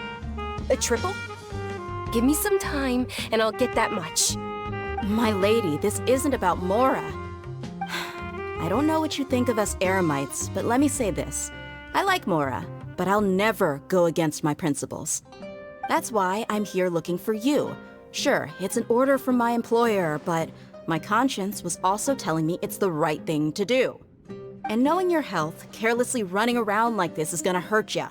For the sake of those who love you, don't be stubborn. No, you're wrong. I'm aware of my limits and I know what I'm doing. Honestly, the only people being stubborn right now are my parents. And they know perfectly well that it makes no difference if I'm at home or not. They still won't accept reality. And every time I bring this up, they just change the subject. Dia, you've been living with us a long time already. This should be old news to you. Dia, I know it hasn't been easy for Mother and Father, and I'm grateful for everything they've done for me. But there's someone else in this world I'm also grateful to. Because she saved me. The love I have for her is the same I have for my parents. This is my life and my last chance. So I want to do something meaningful.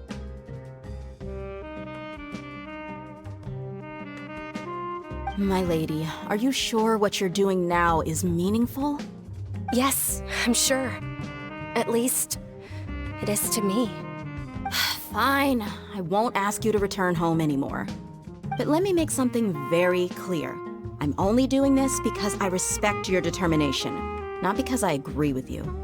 Thank you, Dia. Sorry for being so rude just now. My nerves were acting up. And I even brought up your payment in such an offensive way. Don't worry about it, my lady. I did say that I like Mora. Besides, that's our next topic of conversation. Today's little excursion caused such a ruckus that every single bodyguard at the estate was deployed. It wouldn't be easy to hide things from your old man. Since this definitely won't be your last escapade, here's a little tip. You should at least make it look like your room and things are still in order when you leave. Also, you'll need someone to cover you for when you're out and about. So, I'll let you hire me, my lady. This way, everyone wins. As for the pay, let's say half of what your father pays me. We can settle the bill when we return to the estate. Okay, deal. Yay! Looks like they've reached an understanding.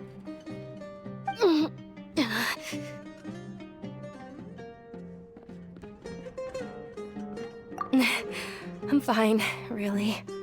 I just feel a little tired now that things have calmed down. My lady, stop trying to look tough. We're already in a tavern, so let's rest up and grab some grub. I'm sorry for worrying you two. If you don't mind, I'd like for you to join us. Sure! After you rest up, we want to hear more about Lesser Lord Kusanali.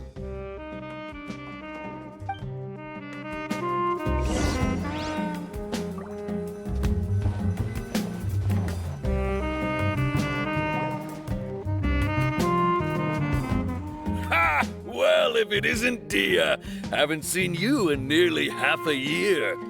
Word on the street is that you're a bodyguard for the Homayani family now. Ha! Don't you find that kind of work boring? Nah, you get used to it. How about a menu over here? You got it, huh? Isn't this little Miss Homayani herself? We don't get to serve personages like you very often. We'll be sure to prepare our very best. Thank you, sir, but there's no need. I don't have a lot of Mora on me, and I really ought to save as much as I can. But please bring these two the best food you have. They're my new friends, so I want to be a good host for them. Wait, we're paying for ourselves now? Aw, Paimon kinda wanted to try something fancy, but we aren't exactly loaded. Guess Paimon will settle for something ordinary. How about our charcoal-baked Agelenach cakes? They're our signature snack, and they run cheap. Look, other customers over there are eating some now. They look kind of burnt and dry. Paimon will pass. Hey, come on! Paimon has personal preferences too, you know. Dunyarzad, we asked a lot of people when we first arrived, and almost nobody was interested in Lesser Lord Kusanali. So, what made you want to follow her? Well, remember when you asked me if I knew how to meet the Dendro Archon? Even though I don't know how, I think I've actually seen her before. Huh? Really? Yes, it was when I was a child. At the time, my illness had kept me bedridden for the better part of a year. I was stuck inside and couldn't make any friends, and my parents did their best to find treatments for me. But even then, the Akasha didn't have any helpful information. My younger self no longer had any hopes or dreams. One flare-up was so bad that I was in a semi-conscious state for several days. Then one night, I woke up alone in my room. I was terrified. My body was paralyzed. Even if I cried, there was no sound. At that moment, an ethereal voice spoke in my mind. Dunyarzad, don't be scared. You don't have to cry. Dunyarzad, don't be scared. You don't have to cry. Who are you? How do you know my name? How do I explain this? You might not be able to understand, but actually, I know everything about you. Really? Of course. I know that you're scared of thunder, that you hate taking medicine every morning, and that you love counting the petals on your mom's skirt. Wow, you really do know everything. Dunyarzad, is there anything you want? Want? Not really. I can't go anywhere or do anything. Huh? But aren't you a child? All children have wishes. Tell me what you want, and maybe I can make it happen. But can you make my illness go away? Oh. I'm sorry, but I'm not powerful enough to do that right now. Then, can you be my friend? After that, the voice said, "Okay, I'll be your friend." Although my body was suffering during those days, that voice encouraged me and told me many wondrous things. Beyond my window was the flourishing Sumeru city. Beyond the city was a lush rainforest. And beyond that was the wall of Samiel, deserts, and all of Tevat. Once I finally made it through that bout of illness, I couldn't hear that voice anymore. I told my mother about it, but she said that I must have been dreaming. But I know that that voice wasn't a figment of my imagination. Before that, I had never heard of Tevat. Yes, for sure. If it weren't for that voice, I would have never grown curious about the outside world, nor would I have learned how to read and enjoy so many books. That voice sparked a desire for wisdom. It had to have been the Dendro Archon. I've been hoping for a chance to repay her kindness. In fact, I was running around today to help prepare the Sub-Zerus festival for her. What's the Sub-Zerus festival? It's Lesser Lord Kusanali's birthday, which was the day that she was found by the sages.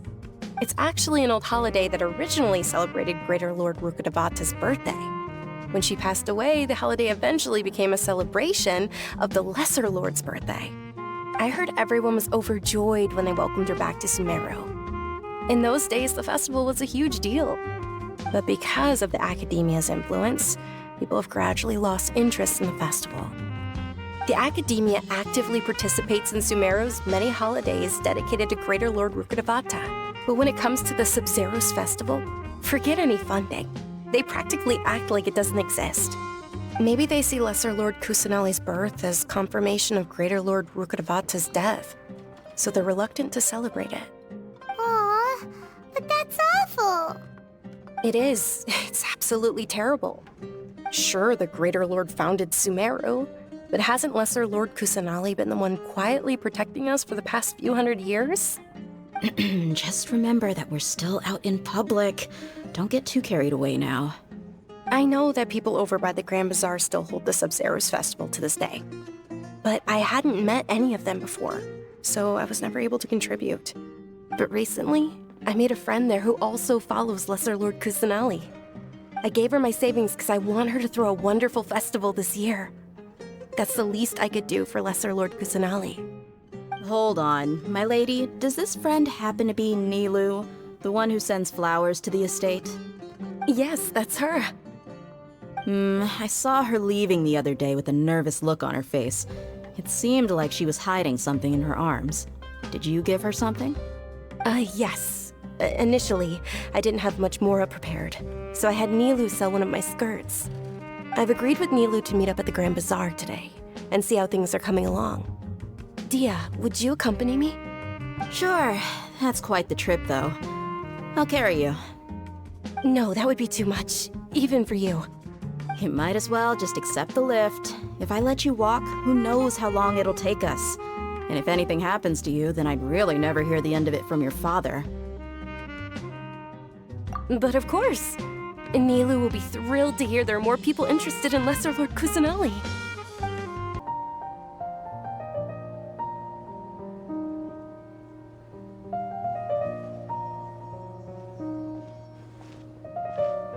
Sorry I'm late, Nilu. Oh, Dunyarzad.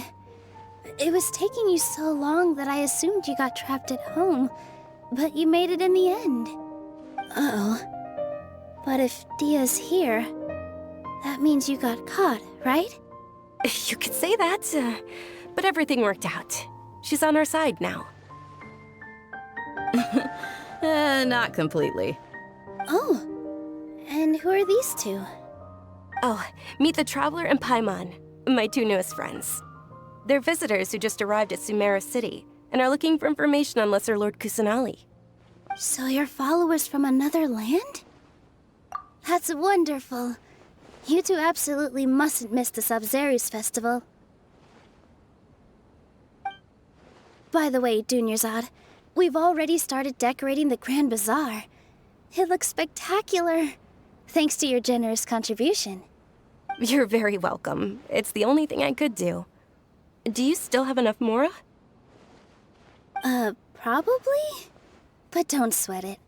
We've already finished renovating the stage. Come on, I'll show you.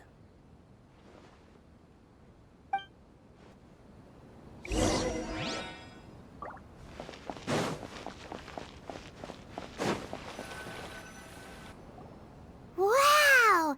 This place is amazing! Not bad. Last time I was here, the stairs were full of holes. The stairs were nothing. A little while ago, we discovered that the tree above the stage had a huge chunk of bark ready to fall off. Mr. Zubair was worried sick. We reported it to the Academia many times, but they never sent anyone to deal with it. We didn't want anything bad happening, so we were going to cancel all the stage performances. Oh, probably because it was the theater asking. The Academia looks down on performers like us. They probably think it would be best if the theater closed down completely. We can't let that happen, though. Not only would everyone involved in the theater go hungry, but then we wouldn't be able to hold the Sub-Zero's festival anymore. Thank the Dendra Archon for Dunyarzad. With the Mora she gave us, we hired someone to patch up the tree, and we also gave the stage a much-needed makeover. The stage is going to be even prettier when it's festival time. I can't wait for you to see it. And I can't wait to see you on the stage. You've been practicing so long already. It's almost time for your dream to become reality. It's our dream. I'll do my best for the two of us. Nilu, what are you gonna be doing at the festival? She'll be dancing the dance of Sabzeruz, the most important performance at the Sabzeruz festival. Dunyarzad, have you told them the origin of this holiday? I only told them about the Greater Lord and Lesser Lord so far. Okay. Then I'll tell you two about how this holiday came to be. According to legend, the Sabzeruz festival was originally the Goddess of Flowers' birthday celebration for the Greater Lord. A long, long time ago, on one of Greater Lord Rukkhadevata's birthdays, her friends threw her a celebratory banquet.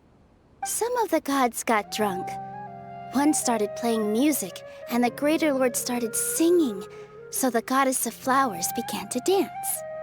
As she danced upon the grass, countless beautiful parisaras began to bloom wherever she stepped. Those brilliant purple flowers became her dazzling stage. All the gods clamored, "Oh, if only time could stop at this very moment." Of course they did. When people mention the gods, they always think of the Archon War. But Sumeru's gods also had happy times.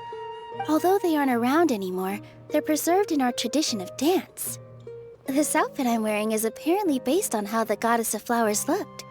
Though we're just tiny people compared to the divine, we still have to do our best to make sure that the birthday girl feels loved on her special day. Nilu, you of all people will definitely be able to convey our well wishes to the Dendro Archon.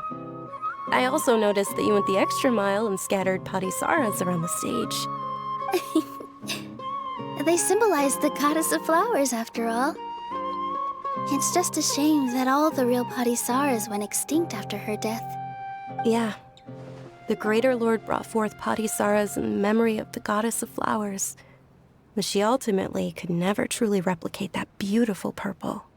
Thinking about the Goddess of Flowers dance makes me wish I could have seen it. If my stage were anything like that, I'd be thrilled if I had just 2 real parisaras on the stage. So, Traveler and Paimon, what do you think? Interested in the Sabzeruz festival? Will you two be coming? All of Lesser Lord Kusanali's followers will be there for her birthday. It'll be a good opportunity for you to learn more about her. Ooh, Paimon thinks that's a great idea!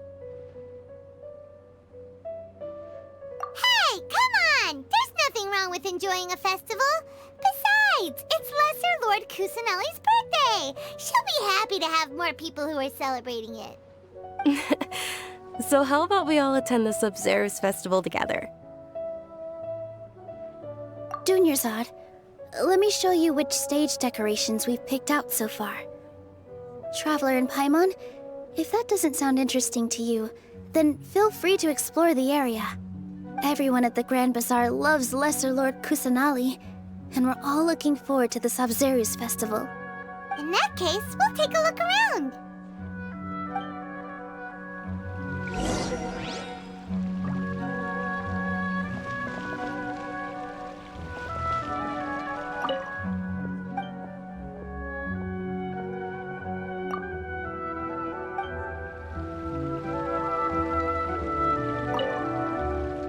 Whoa! What's with your yellow hair? And why do your clothes look so funny? Are you an Outlander? Did you know that the Sabzeruz festival is about to happen? There'll be loads of fun things to do at the festival. But the best part is when Ferris, the Knight of Flowers, passes out candy to everyone.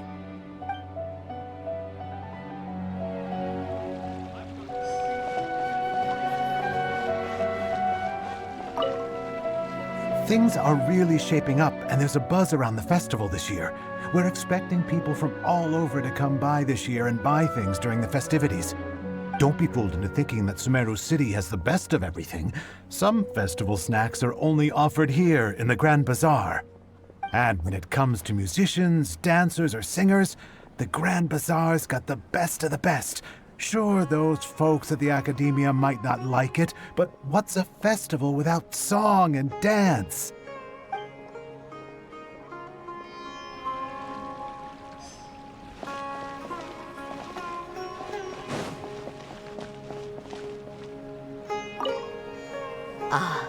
Dancing at the Sub-Zero's festival. You know, I also danced when I was younger. As a child, I even asked my grandmother why we performed the dance for the Lesser Lord when it was originally done to honor the Greater Lord. My grandmother said that Greater Lord Rukkhadevata is a beloved deity and honored by all. And Lesser Lord Kusanali is too. If the Goddess of Flowers ever knew Lesser Lord Kusanali, then she would certainly have wished to be her friend and hold celebrations for her too. The Sub-Zero's festival has been losing its appeal over the years. That is, until a wealthy benefactor stepped in this year and brought the festival back to life. I heard she forked out a lot of mora to make it all happen.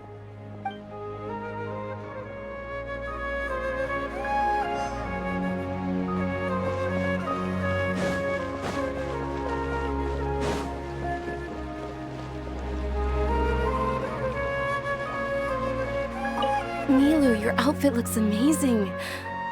There's also something different about you from when we first met up.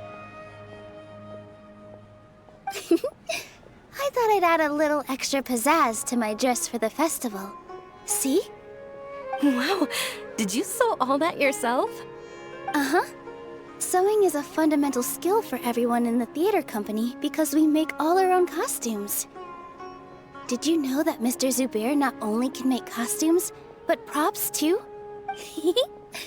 I've noticed that you can't keep your eyes off this crown. Would you like to try it on? May I? Of course.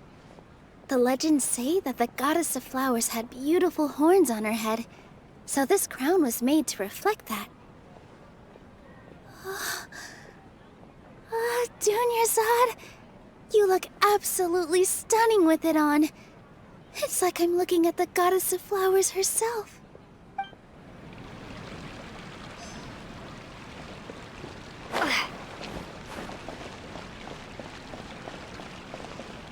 Huh. Revamping the stage for the festival couldn't have been easy, that's for sure. I bet this year's festival will be one to remember. I don't know much about the Grand Bazaar, but I do know that the residents here have a penchant for song and dance. Two things that the Academia doesn't particularly approve of. Oh, and the perfume sold around here is a lot better than what you'll find elsewhere. The fragrances are longer lasting and they're gentler on your skin and... I mean, that's what I've heard at least.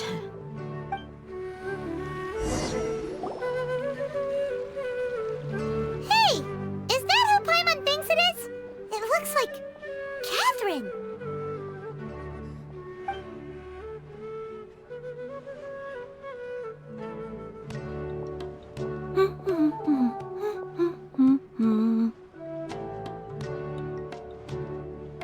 Huh. Come to think of it, Paimon's only ever seen her behind the counter at the Adventurers Guild. This is the first time we've ever seen her taking a break. Hey, Catherine! Huh? Oh, hey! It's the Traveler and Paimon! What's shaken? Whoa! Break time Catherine sure sounds a lot less formal than usual. Paimon was still waiting for her to say Ad Astra Abyssosque. Sure. Standing behind the counter at the Adventurers Guild doesn't require any complicated functions. But saying and doing the same old things over and over again can get pretty monotonous. Like watching the same Fontaine movie day after day. But take you two, for example. You travel across Teyvat to enrich your lives and gain new experiences. Well, we enjoy traveling across Teyvat and all that, but we're mainly looking for clues about her brother. Yes, you should keep searching. Sometimes the answers we're looking for aren't necessarily at our intended destination. Instead, they're found along the way. Huh. Haven't we heard someone say something pretty similar recently? Anyways, what brings you out here, Catherine? No, not particularly. I guess you could say that I'm loving the recent atmosphere here. If festivals bring happiness to everyone, then that's where their true value lies. Oh, it looks like it's about time for me to be heading back now. Alright, we'll see you next time at the Adventurers Guild. Oh, by the way, thanks for connecting us with the Eremites. We've already made some great friends in Sumeru City thanks to you. I'm sure you two will get along well with the people here. You've already been blessed by the element of Dendro after all. See you around.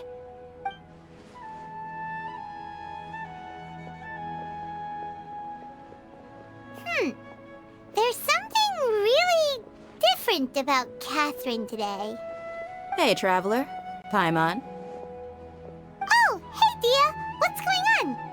I've got something to tell ya. My lady knows you're looking for ways to meet Lesser Lord Kusanali, and she's been trying to come up with a way to help you. Well, I have an idea that might help. Are you serious? We'd love that! It might not necessarily pan out, so don't get your hopes up too much. I'll need to take you two somewhere and ask someone some questions. My lady is feeling a little worn out at the moment. Nilu's found a place for her to rest. After I take my lady home, let's meet in front of the Citadel of Regzar. Sounds like a plan!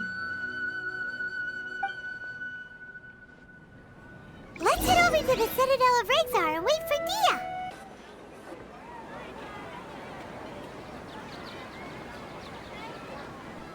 Sorry, I'm late. It took some convincing for the master and mistress to believe that Miss Dunyarzad was only sitting in the port for a while because she was in a bad mood. Anyway, I guess I should be thanking you. I haven't seen Miss Dunyarzad that happy in a long time. If it wasn't for you two, she probably would have been caught and dragged back much earlier. You sure sound a whole lot nicer than when we first met, Dia. Who would have thought you had such a soft spot for Dunyarzad? It's called being a professional. I'm a bodyguard, and I work for whoever's paying. Look, Dia's blushing. Listen, you two. I don't expect to be working for Miss Dunyarzad very long, but I hope to finish things on a positive note if possible. Let's cut the chit-chat and head into the Citadel. We'll see if the person I know has a way for you two to meet with the Lesser Lord.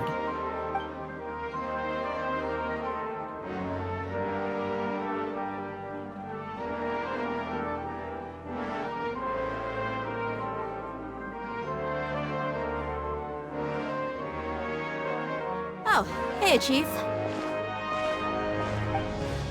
Ha, Dia! What are you doing here? And well, didn't expect to see you three together. I take it you all know each other already? Mm-hmm. We met this morning after the Adventurers Guild pointed us to Osfon for more info. No kidding. So, where's Ruksha? I thought I'd help these two out by asking about the theft. Anything you can tell him? Ruksha's gone over to the Academia. The Grand Sage recently ordered Sumeru City to begin bolstering its defenses, so people from all over have been called back to the city. Since you've already mentioned the theft, I suppose I might as well tell him what we know.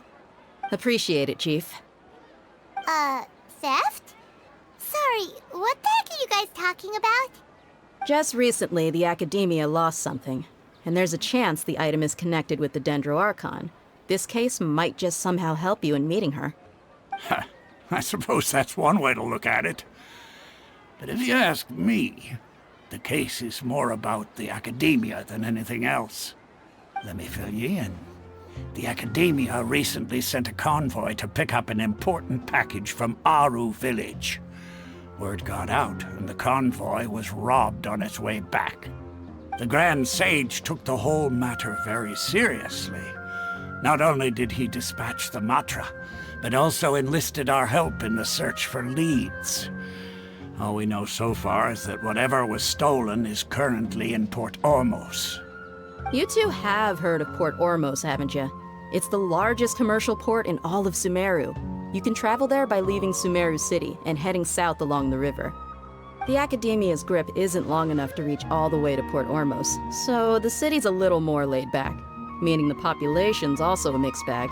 You never know who you'll meet there. Apparently what was lost has a great deal to do with the Akasha, knowledge, and even the gods.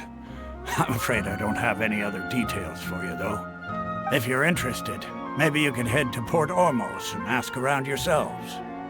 If you want my advice, try introducing yourselves as students of the Academia once you're there. Are you serious, Chief? All the Academia students are in Sumeru City, you know. Why should they pretend to be students in Port Ormos? If you're also interested, just go there and see what happens. Count me out. I've got plenty of work to do here for the Homayani family. And take it from me, if you two really do decide to visit Port Ormos, you'd best watch your backs. Let's just say that the Eremites there aren't nearly as friendly as those here in Sumeru City. There are even some extremists who go around shouting slogans like, "Retake Sumeru for King Deshret." Word is that more and more are joining their movement.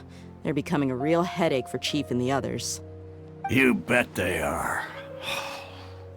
King Deshret's been dead for thousands of years. Now they start spreading rumors of his return. Ridiculous. Not everyone's like you, Chief.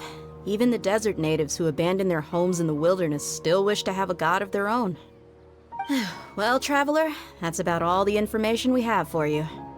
Thanks, Dia! And you too, Osfond! Since we've gathered all we could for the moment in Sumeru City, let's head to Port Ormos and see what we can find next. Miss Dunyarzad is looking forward to seeing you both at the Sub-Zerus Festival, so be sure to get yourselves back here in time for that. Good. Then we'll see you both at the Sub-Zerus Festival.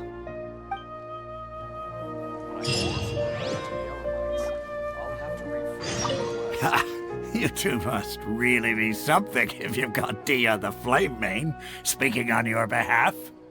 The Corps of 30 isn't officially overseen by the Academia, but because we're hired mercs, there's still lots of sensitive intel that I can't reveal to you. In the end, when it comes down to it, the city's safety is both the Corps and Academia's top priority. I've told you all I can about what was stolen from the Academia. As for why you should pretend to be students in Port Ormos, I'll leave that for you to find out yourself.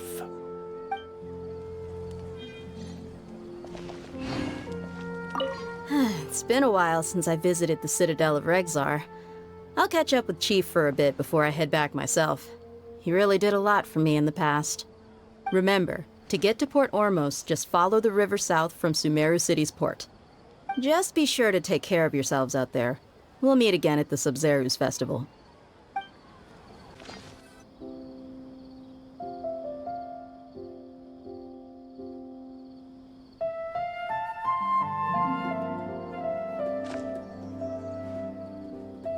Come and have a good look yourself. Traditional spices of the highest quality, made with pride and experience. You've got a deal. I can't thank you enough for always looking after my business. Believe me, I'm not making this up. Several Eremite mercenary groups are nearly in open conflict, but does the Corps of 30 care? And that's not all. Did you know that... Wow! Talk about hurly-burly! This place is busy! Guess that's only to be expected for the largest port in Sumeru. Maybe it's because of what Dia told us earlier, but Paimon can't seem to shake the feeling that there's also danger lurking in these crowds. Ooh. Let's get our bearings so we can start looking for leads. We know that whatever the Academia lost is related to the gods. But other than that, we don't have much else to go on. Osfund told us to try posing as Academia students while asking around. Paimon checked the Akasha on the way here, and the Academia doesn't seem to have any research facilities in Port Ormos. Paimon doesn't get it. Won't we look even more suspicious going around saying we're Academia students and asking about the stolen item? Well, given all the people that come through here every day, If there's any information to be found, Paimon bets we could find it in the market. Let's ask around and see what we come up with.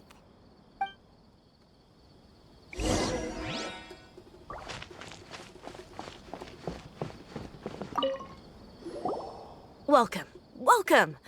How can I help you two? Hi there. We would like to ask you a question. Do students from the Academia ever come to Port Ormos? Of course. Especially around this time of year. Students from Sumeru City that are about to graduate often come to Port Ormos to cut loose a little. Many people often talk about how hard it is to get accepted into the Academia, let alone graduate. But those who finish their studies and go on to become full-time researchers at the Academia have it even harder. Sure, we may not be Sumeru City, but Port Ormos offers beautiful scenery and a stress-free environment. Some even say it's good luck to come to Port Ormos, so students and researchers come flocking here when things get to be too much at the Academia. Ah, you see over there? Those are students from the Academia. They've been looking worried and miserable ever since they got here a few days ago. If you ask me, the life of a merchant is better. So long as the Akasha teaches us what we need, then life is good. Those students seem to be discussing something. Let's see if we can listen in.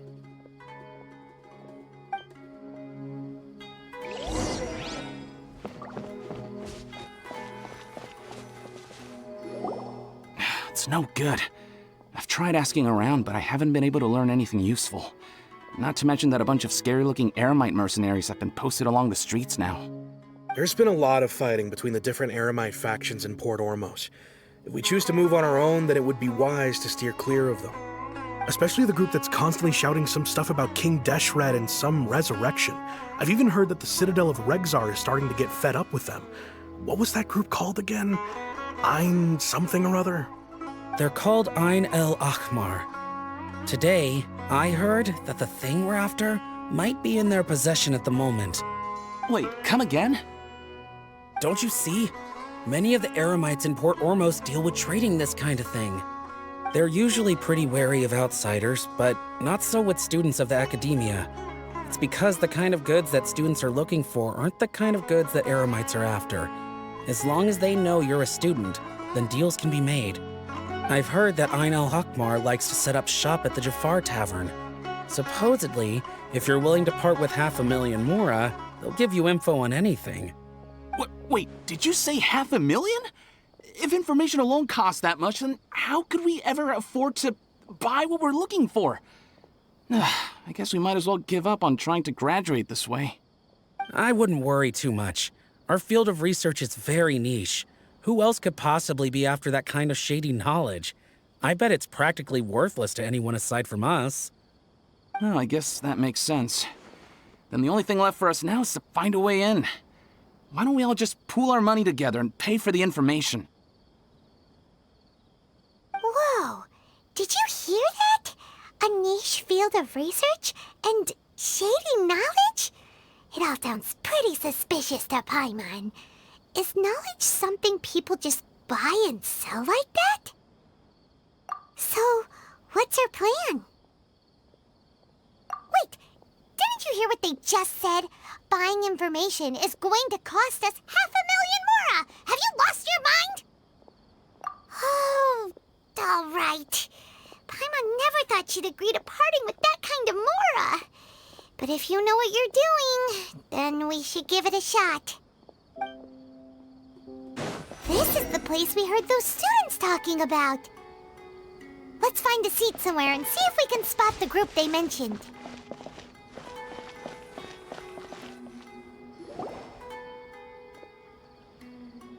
Oh, you've arrived. Please, take a seat. So, they think that they can go toe-to-toe with the boss? Huh! Once we reclaim the power of King Deshret, they'll be the first that the boss punishes. They're nothing to be afraid of. Our main rival now is the Caracal Battalion. They've also amassed a significant amount of Mora this time, so we mustn't underestimate them. How can the Caracal Battalion compete with the boss when they're nothing but a bunch of money-grubbing opportunists out for a quick mora? Yeah, with Boss's fervent devotion, he'll be able to use this power to bring our god back this time. Huh. All these guys talk about is King Deshret, so they're probably the ones we're looking for. Greater Lord Ruka Devata. That traitor and her followers must not be spared. The day will come when King Deshret exacts vengeance on Sumeru, and all of them shall be punished. Yeah, Paimon was wondering what they meant too. We should ask about that if we get the chance later.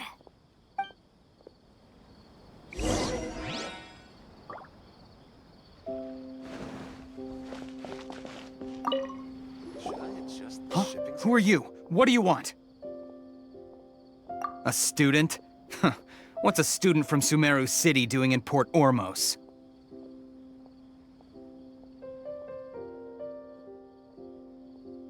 Ah, well, if it's info you want, you've come to the right place. The question is, can you afford it?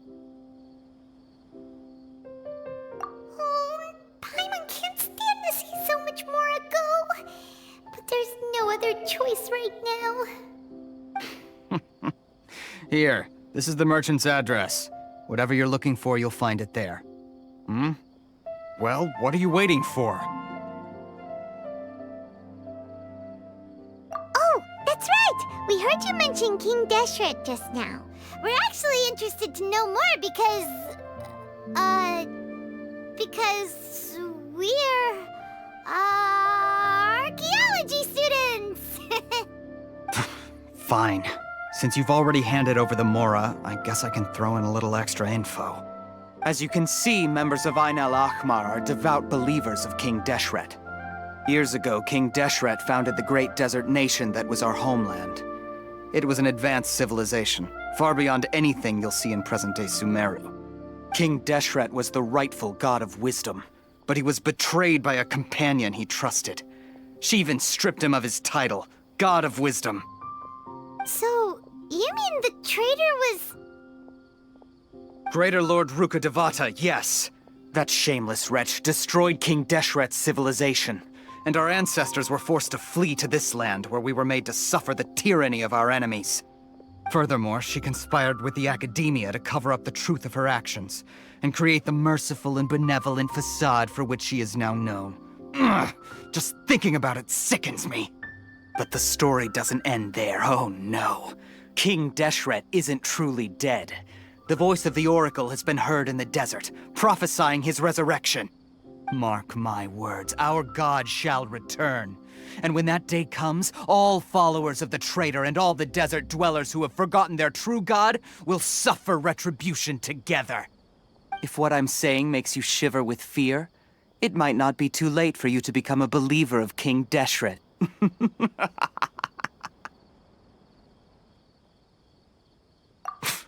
I don't have anything to say to you Academia people about that. I think this conversation has reached its end. Not just yet. This man is a fraud. Huh? You again? Deranged Academia lunatic. Yes, it's me again. I already warned you that if you weren't willing to sit and discuss things with me, I'd take measures to make things uncomfortable for you. Listen to me. That address he gave you is fake. Or at least, you won't find a merchant waiting for you there. This group has been boasting all around that they can provide information on a certain item as a means of luring people into their territory. Once you show up, they keep up the act until they have hard evidence that you want to purchase said item. Then they use that to squeeze you for all the mora you're worth. Hey! Shut it, Alhaitham! What are you playing at, trying to ruin our business like this, hmm? I told you the other day. I wish to discuss my terms with your boss. Ha! The boss made it perfectly clear that he won't negotiate with you. Yes, and in no uncertain terms. But that was then. It does not preclude him from changing his mind in the future. I'm warning you. Don't push us, or this could get ugly. We don't usually get rough with people from the Academia because it just complicates things. For a lunatic like you, though, we might just have to make an exception. If you're suggesting that we escalate this from a verbal exchange to a physical one, I accept. After all, even the Archons used war to negotiate the ownership of Tevat. If, on the other hand, we can't agree on any means of negotiation at all, then I'm afraid my next course of action will sting a little more than the mere falling through of a few business deals. I will jeopardize the Eremite's reputation, which I know you value above all else. I am quite confident that if I began to take such action, your boss would willingly approach me himself. However, I fear that by then, some things will have happened that cannot be undone. Also, a word of advice. I suggest you tell your boss exactly what happened here today. Otherwise, he might blame you for not telling him in the future. What did you say? Consider this. Have I ever failed to follow through on my word in the past? This guy is really out of his mind. Okay then. If you really have a death wish, let's meet a week from today. The pier in front of the Pharos Lighthouse, 4 o'clock in the afternoon, sharp. Don't expect us to hold back. Not so fast. First, you return the 500,000 mora to them.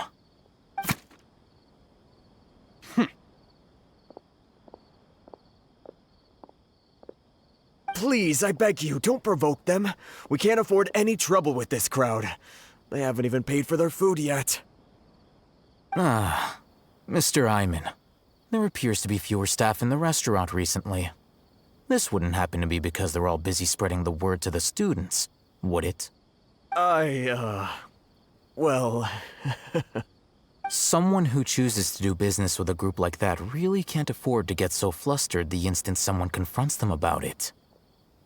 Consider the meal compensation for our silence. I'd say you're getting an excellent deal.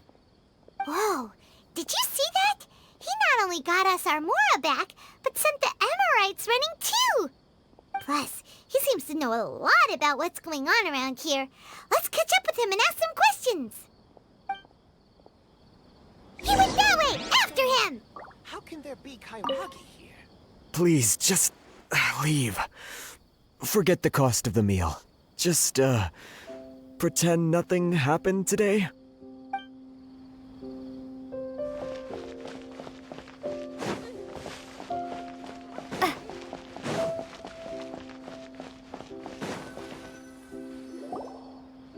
Wait up! It's Al-Haytham, right? What do you want? No need for thanks. My goal was to get to them, and you two gave me just the opportunity I needed. We're even. Oh, I advise you to keep your distance from them. Since they weren't able to make off with your Mora in the end, they might harass you again in the future. All right. Goodbye. Hold your horses! We still have something to ask you about! Since you tore through their scam right in front of them, you must know the real story about certain something, no? Who exactly are you two? And why are you inquiring about that? A student. Right. Look, you should know that those thugs conducting business with you had nothing to do with your lie. Huh? Oh, yeah! She's really strong! Weren't you saying something about a physical exchange? We can help with that. She doesn't even have a vision. Forget it. Maybe not, but she can still use elemental energy. Otherwise, there's no way we'd go asking for info from from guys like that. Those high-headed thugs are definitely gonna bring a lot of backup for your next meeting. Even if you don't go alone, you won't regret taking us with you.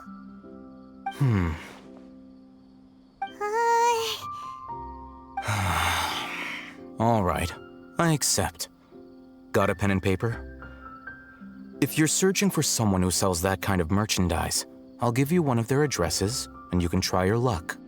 We'll reconvene at the appointed time by the pier. It doesn't matter if you show up or not. So, since you were happy to give us this merchant's information, does that mean you can tell us exactly what we're after? You were willing to part with 500,000 mora for something and you didn't even know what it was? Okay. Well, if you truly are as skilled as you claim, then you can beat the answer out of them when they become hostile. Look, if you've been making inquiries, then you have to know something by now. Tell me what you know so far, so I don't waste time repeating information. We know it's connected to the academia somehow, and that not only do the Eremites deal in it, but some students want to get a hold of it too. What else? You know almost everything there is to know, but you're unable to compile this information because you've never seen the object before. This is what you've been looking for. Huh? Paimon can't tell what it is. It looks like some kind of ornament. This is a knowledge capsule. To put it simply, it's a vessel that can store a fixed quantity of canned knowledge. It's like a miniature Akasha. Anyone who links it to their personal Akasha terminal instantly becomes privy to its contents. Correct. Anyone. Unlike the Akasha, which heavily regulates who can access what information, knowledge capsules confer their contents without any requisites. That's amazing! It's essentially a convenient and harmless vestibule for knowledge. Unfortunately, it's illegal in Sumeru to privately possess or trade them. They were created as a means for scholars to transfer knowledge gained from Irminsul into the Akasha, and are intended to be destroyed immediately after use. But despite strict regulations, some of these knowledge capsules will always escape destruction. After all, there will always be those in this world who are dissatisfied with life as designed for them by the Akasha and wish to change their fate. Over the past century, a wide variety of canned knowledge has been leaked from the academia. Now, in Port Ormos, the valuable ones are a means to mora for the Eremites. Meanwhile, those which the Eremites deem to be useless to them occasionally prove useful to the common citizens and hapless academia students. Well, I think that about sums it up.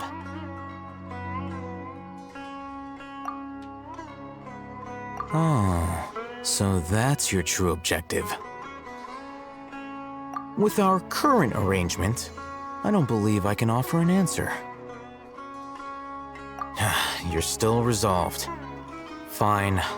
Let's talk somewhere with fewer people.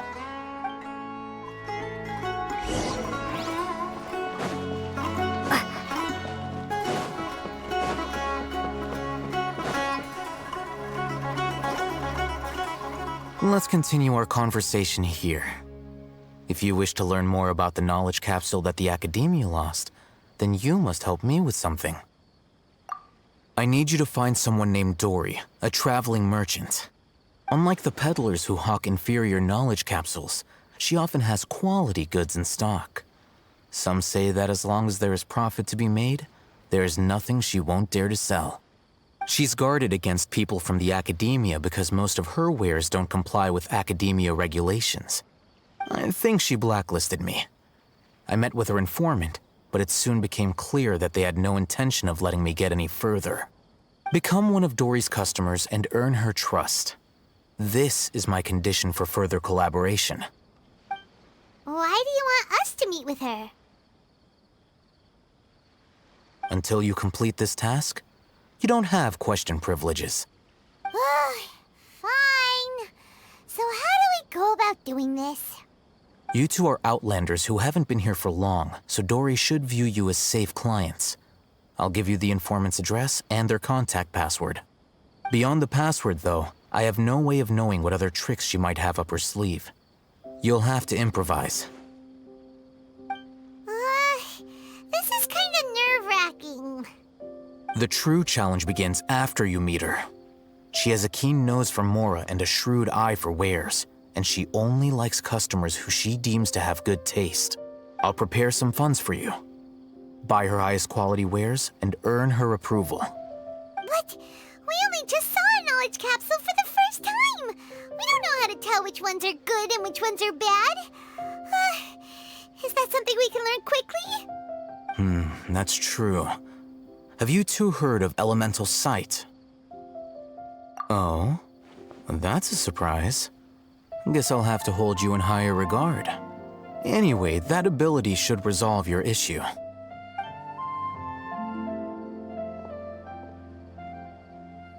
Here are 2 knowledge capsules. Tell me, can you detect any difference in their quality?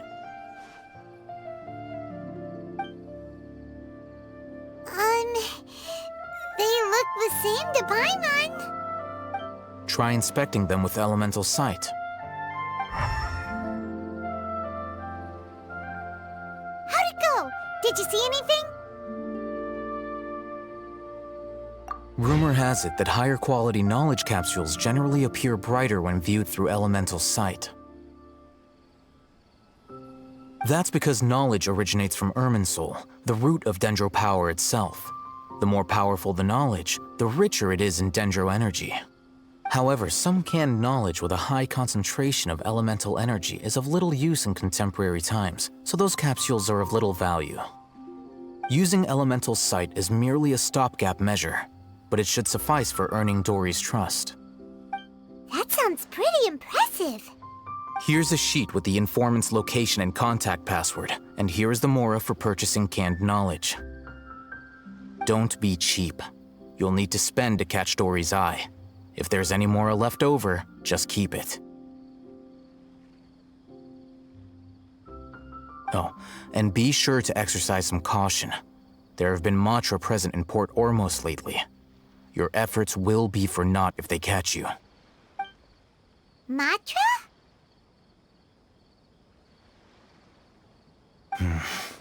They belong to the Academia's regulatory body. They also handle cases of illegal canned knowledge transactions. Like I said, the Academia has banned both their trade and possession. The Matra are razor sharp. You're in for nothing good if they lock their sights onto you. If you 2 want to back out, now's the time. Okay, then we have a deal. If you succeed in your dealings with Dory, come find me at the Wikela Funduk. We'll have an open discussion then.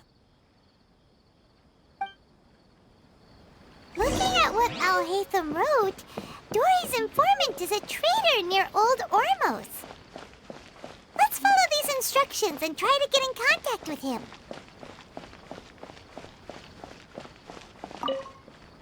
Hello. What are you 2 looking to buy? Wait, are you sure you're remembering that right? Paimon doesn't think it was that on the paper. What a unique palate. We have unripe hara fruits, but we usually keep them in the back. I'll have someone escort you. Following the paper got us past the first round. Ronak, these 2 want to buy unripe hara fruits. Show them to the warehouse. Got it. You 2, please follow me. You 2 have a fascinating fashion sense. We haven't seen a customer wearing a Sumeru rose for quite some time. Hold on. Let me think. Sumeru rose means common merch. No, look again. We're obviously wearing morning flowers. Ah, my mistake. I do apologize. Whew. That pop quiz sure was scary. The warehouse is up ahead. Please follow me.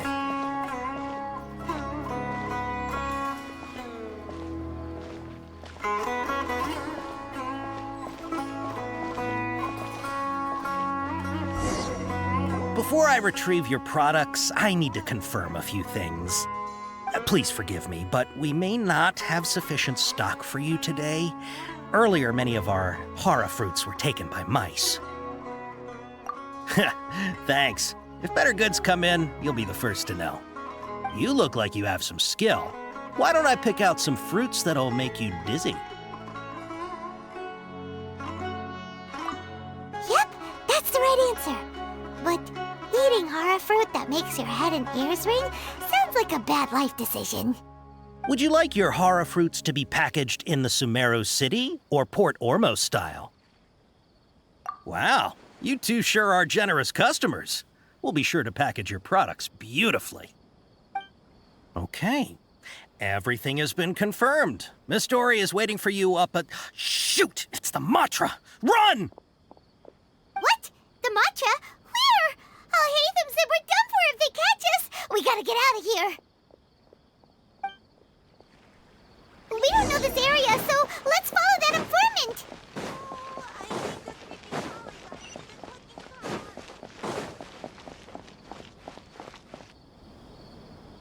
He ran that way.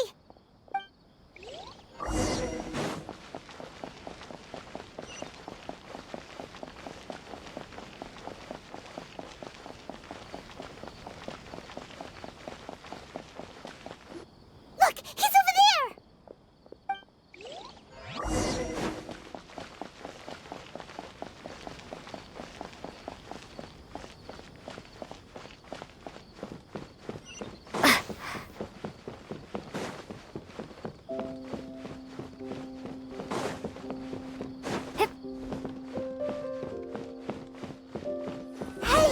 If you're hiding from the Rishbaland tiger, come this way!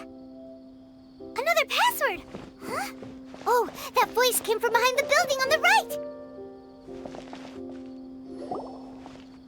Here, over here. You can stop running now.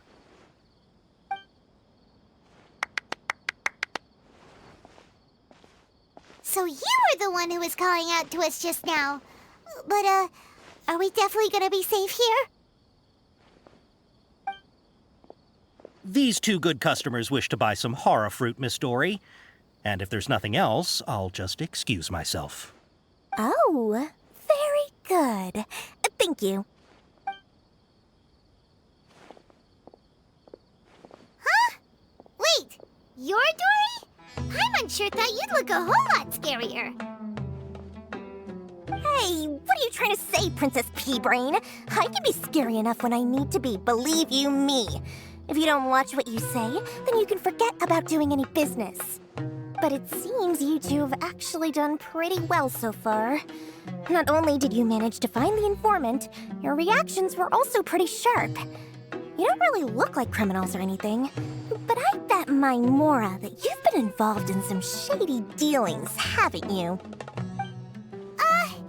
Paimon's not sure if that's supposed to be a compliment, but we'll take it.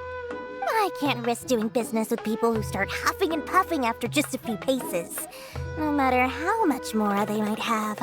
Not only will they get caught by the Matra, but they'll also get us into trouble. As decent folks trying to run an honest business, we don't need any of that. Wouldn't you agree? So that's why I prefer to have customers like you. It's your first time here, but don't worry, I won't ask too many questions. Even if you wish to buy enough knowledge capsules to decorate your house with, please, knock yourself out. As long as you have lots of round, shiny Mora, then we're all good. Ah, yes, of course, of course. Go ahead, help yourselves. Voila! Wow, she has a trove of canned knowledge. Whew. She'd probably be in serious trouble if the Matra caught her with all this. What kind of products do you seek, my dear customers? Don't worry, I'm not interested in your reasons for buying. I can, however, offer some suggestions. Take this one, for example. An analysis of the sociological ideology and dialectics of the Hilichurls. Only 3 people in all of Teyvat have ever studied it, making it extremely rare. It's on sale now for 350,000 Mora. Yeesh, who would want to be an expert in that topic? Or how about the architectural styles and construction methods of Teyvat in the early Archon War period? With this one, you can become an expert in historic architecture preservation and find an excellent, well-paying job in nearly any nation. Ooh, now this sounds like it could be useful. 2 million Mora, and it's yours. No discounts. Whoa! That's a lot of Mora! Of course, you are free to pick whatever your heart's desire. The contents and price of each knowledge capsule are indicated in small text on the body of each one, down at the bottom. All right, let's try the method that Al-Haytham mentioned.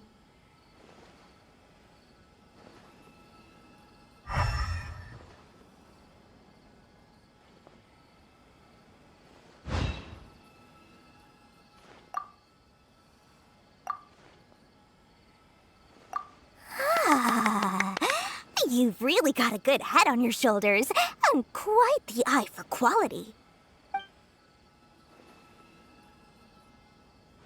We'll take these, please and thank you.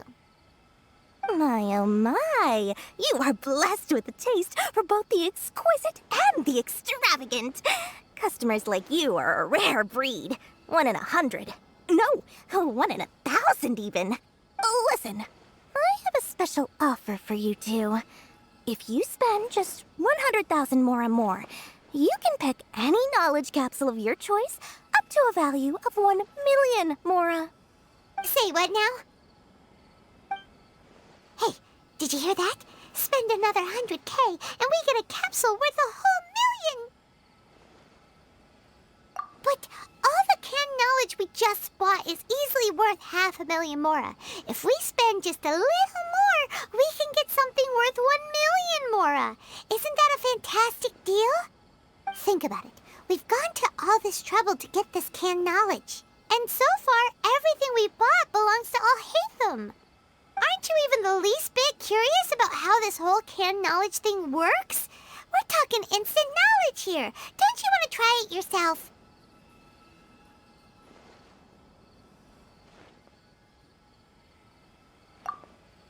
Come on, come on!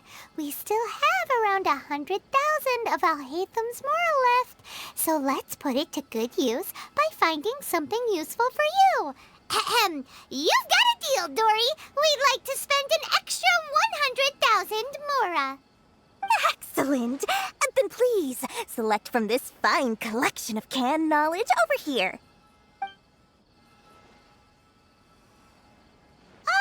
Hold on a second. Paimon thought we could choose whatever we wanted. Why can't we choose the ones from over there? Oh, but my dear customer, the knowledge capsules over here are worth 1 million mora each. I'm sure discerning customers like yourselves will be able to find something to your liking. Please, take your time. Uh-oh, Paimon has a bad feeling about this. Let's use Elemental Sight again to check these.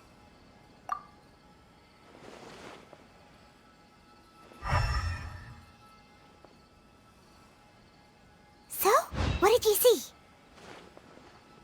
So, they're all worth about the same amount?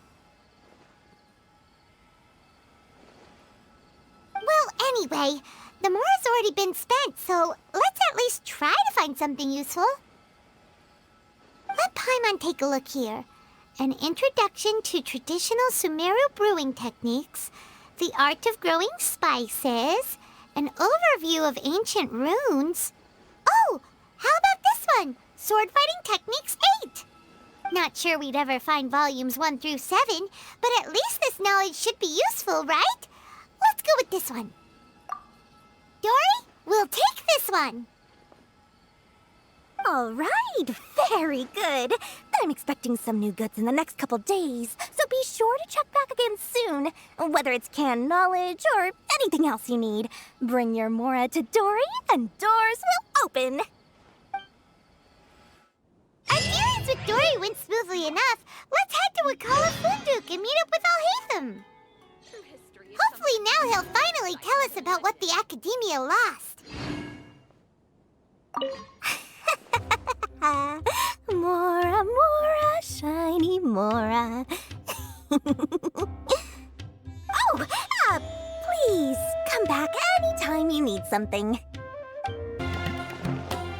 Ha, you two made it. And from the looks on your faces, you were successful. Whoa, there's so many people from the Academia here. Why would you pick this place as our meetup spot? Well, Wakela Funduk is under the Academia's control, so naturally the Academia has people working here. I came to Port Ormos under the pretense of conducting official business. You're a pretty daring guy. Relax. No one here is interested in anything we say, and the Matcher won't come here. Okay now, tell me how your encounter with Dory went. Okay, we did what you asked. So, can you tell us about the knowledge capsule that the Academia lost now? Before that, I have to ask. Why are you two so intent on tracking it down? You don't have to answer, of course. Yeah, she just wants to meet the God of Wisdom and ask her about something important. We've been in Sumeru for a while now, but we still haven't found a way. When we heard that the Academia had lost something that might be related to the gods, we came here in case it turned out to be our lucky break. In that case, you're on the right track. A short while ago, the Academia lost a knowledge capsule in the desert. It's supposedly a divine knowledge capsule. Use it, and you'll gain the wisdom of the gods. Wow, there's really such a thing as that? Hey, if we find it, do you think we could learn how to meet the Dendro Archon? Ooh, or even how to find your brother? I highly doubt it has any mystical properties, but it does indeed exist. And it's right here, in Port Ormos. So, where exactly? That's what we need to find out next. I won't deny that. I am investigating because I'm curious as to what the Divine Knowledge Capsule truly is. As you know, the Eremites in Port Ormos also have their eyes on it. It is an extremely precious item. The knowledge contained within may bring great power or wealth to whoever has it in their possession. Several brigades have been vying for ownership of it as of late, but there is still no victor. My personal finances and connections cannot compete with those of the Eremites. After attempting various methods, I finally managed to reach a tentative agreement with several brigades. I agreed to forego ownership of the Divine Knowledge Capsule in exchange for the opportunity to study it. After all, there's no harm in understanding what it is. However, there are those who are less amenable to negotiation, such as those from Ain al-Ahmar. They adamantly believe that the Divine Knowledge Capsule contains King Deshret's power, and that he will return to this world when they obtain it. They refuse to let anyone from the Academia tarnish their deity's soul. So you kept hounding them because they refused to cooperate with you? Yes. Ain al-Ahmar isn't exactly wealthy, but its members are determined to get that capsule by any means necessary. To that end, they've resorted to many methods more foul than fair in order to amass sufficient funds. So, I've been sabotaging their business to force them into negotiating with me. The Divine Knowledge Capsule should be up for a secret auction within the next few days. Each brigade will place their own bid, and the prize will be covertly given to the winner. To ensure the capsule's security and to evade the Matra's notice, the winning brigade will not publicly disclose their victory.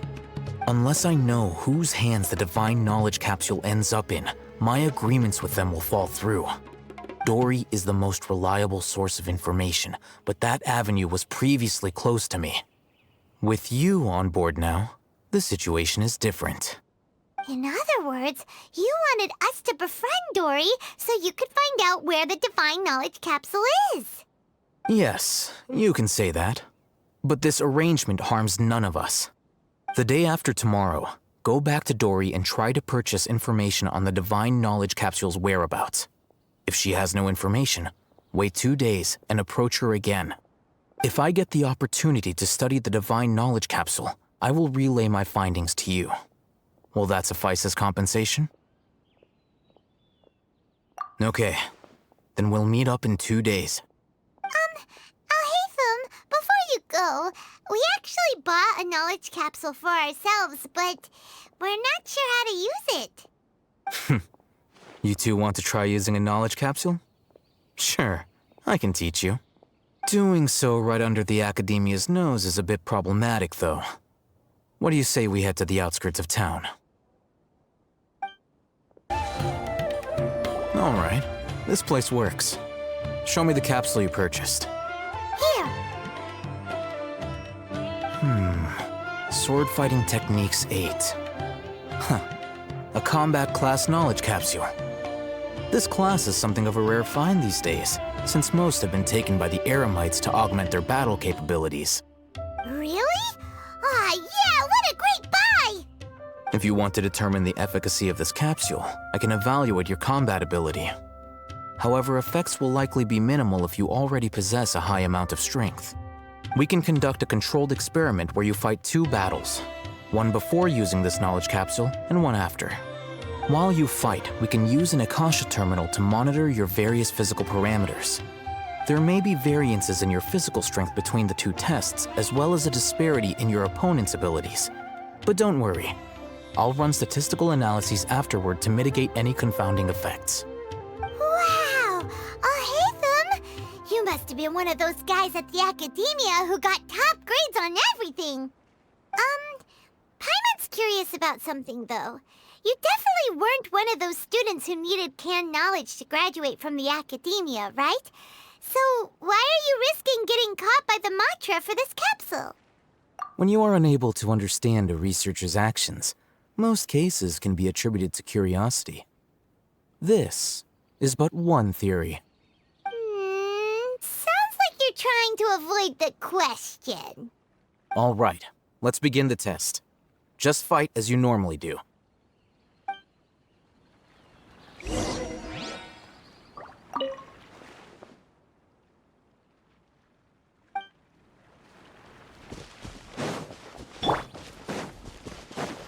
Let's light it up! Absorption test!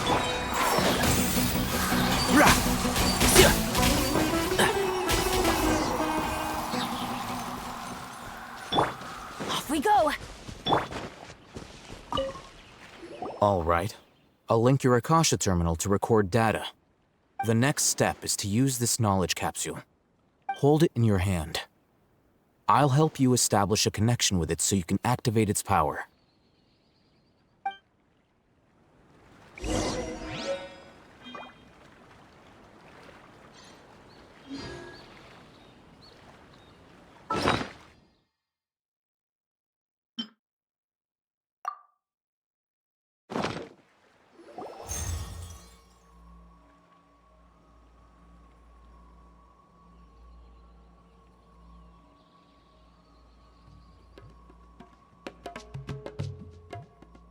Hey, how are you feeling?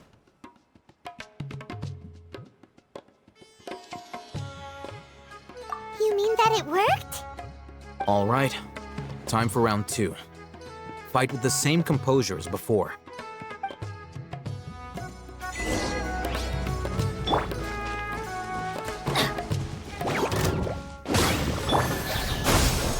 Stand clear! Can't see? Keep up. Adventure time! Now, I'll start recording data again. Ahitham, how's it going? Well, the knowledge capsule you purchased did improve her combat capability. During the second fight, her overall fighting performance increased by 0.073%. Wait, how much?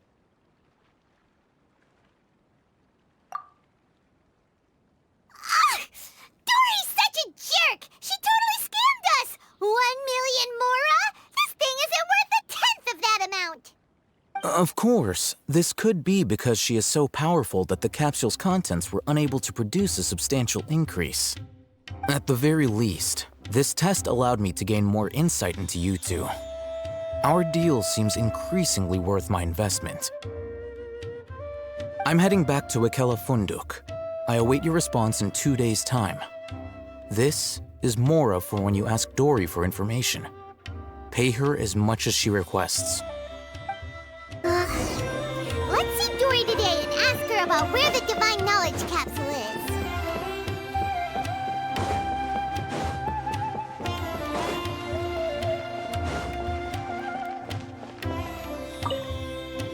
Here, over here!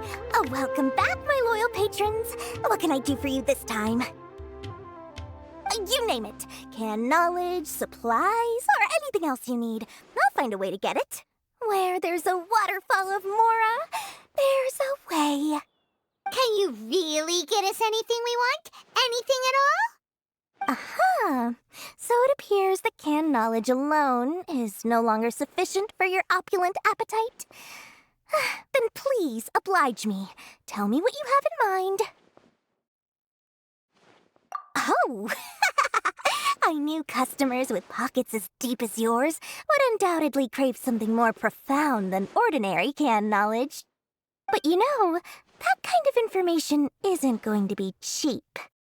After all, I had to work really hard to weasel my way into the auction site. Not to mention that if anyone found out that I was the leaker, I would be in big, big trouble. But how can we be sure your information is accurate? Paimon's curious how you just happen to have this kind of info the moment we need it. Because to me, anything of value is what I consider to be my supply. Therefore, I must always be aware of what's hot on the market in order to secure more sales.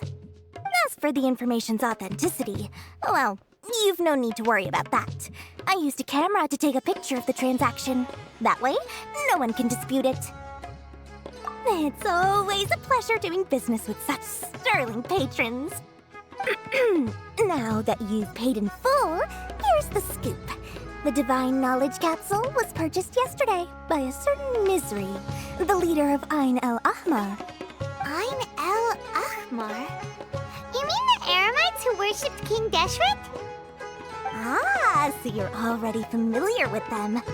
The group has done everything in their power to obtain the Divine Knowledge Capsule. After all, they believe it contains the power of King Deshret. That Divine Knowledge Capsule is unlike any other canned knowledge I've seen before. It was glowing bright red. The capsule is clearly visible in the picture I took. You can look for yourself. Thanks for the info, Dory. Please, it's my pleasure. It's all thanks to discerning customers such as yourselves that my efforts yesterday were not in vain. Please, don't hesitate to contact me if you ever need anything else in the future. More effort, Dory, opens doors. Well, we figured out where the Divine Knowledge Capsule is. Turns out, it ended up in the hands of Ain el-Ahmar. Let's head back and talk to Al-Haytham. And remember to bring a token of our friendship the next time we meet, okay? I like to think it's built on a firm foundation of solid, shining Mora. Al-Haytham, we got the info you wanted. Really? All right. Let's hear it. Dory even gave us evidence to verify the intel. Have a look. Huh, look at that. Clear as day. It must have taken some guts just to infiltrate the scene of the Eremites' transaction. But then to get close enough to take a picture like this. Bold move, Dory. Very bold move. All right. The person in this picture is indeed Misery, the leader of Ain el-Ahmar. And the glowing red capsule he's holding appears to be the Divine Knowledge Capsule. In which case, if we play our cards right, when we confront them next week, we should be able to force them to show their hand. At first, Paimon didn't get why you were provoking these Ain el-Ahmar guys. But now, it sort of makes sense. Everything's playing right into your hands. After we defeat them, we can finally have a serious talk with their boss and get them to lend us the Divine Knowledge Capsule. Thank you for your time and efforts. Take a few days off while I make some preparations. Let's meet up again on the afternoon of the arranged date, 3 o'clock sharp. See you then.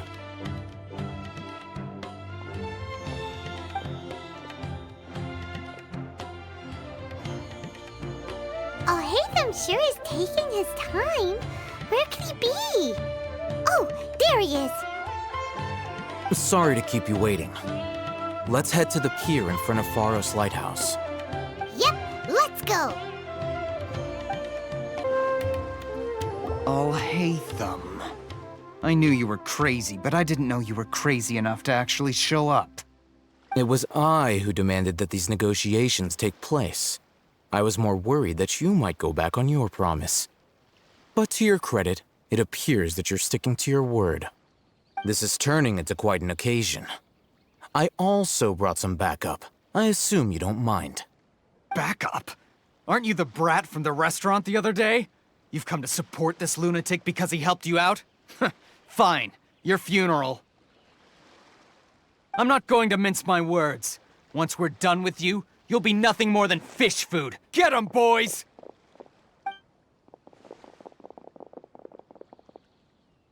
Uh-oh, here they come. Good luck, you two. That's close enough. I'm going in! Ha! Where do you Swirl, think you're Mark 2! Absorption test. Stay clear. And Shroud!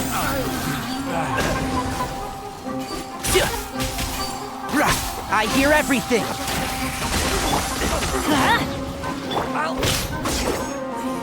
Propagate! Absorption test. One with the force.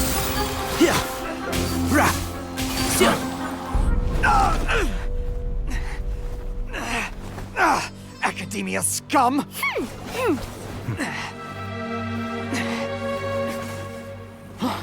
Boss! Finally! Did you use it? Great! Now we can...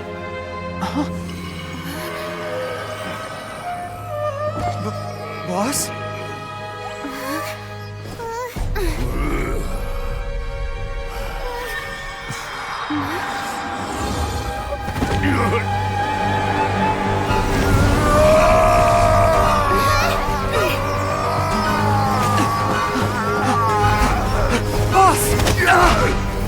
Boss! What's wrong? What happened to him? We have to cut his Akasha connection, now.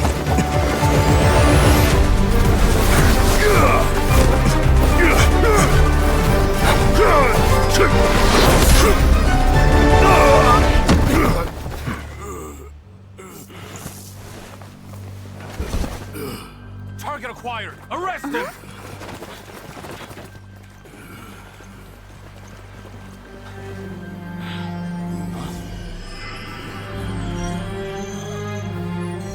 Do not impede our work. Is that understood, Al-Haytham? Of course. I was only trying to help. Take him away!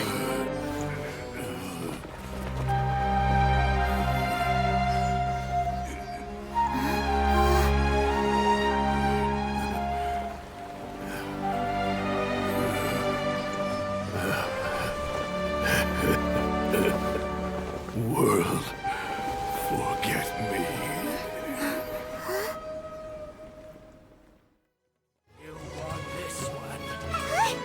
What in Tibet just happened? It's like that big guy suddenly lost his mind. It looks like he used the Divine Knowledge Capsule. You mean the Divine Knowledge Capsule did that to him? Oh, yeah. You mean how some researchers go insane after getting knowledge from Irminsul? I've heard of numerous incidents of researchers in Satyavada life going insane. The state that man is now in suggests that this is a similar situation. This Divine Knowledge Capsule does appear to be linked to the gods, but beyond that, it doesn't seem anything like the rumors suggest. Possessing it doesn't grant you divine wisdom or power. Did you hear what he said?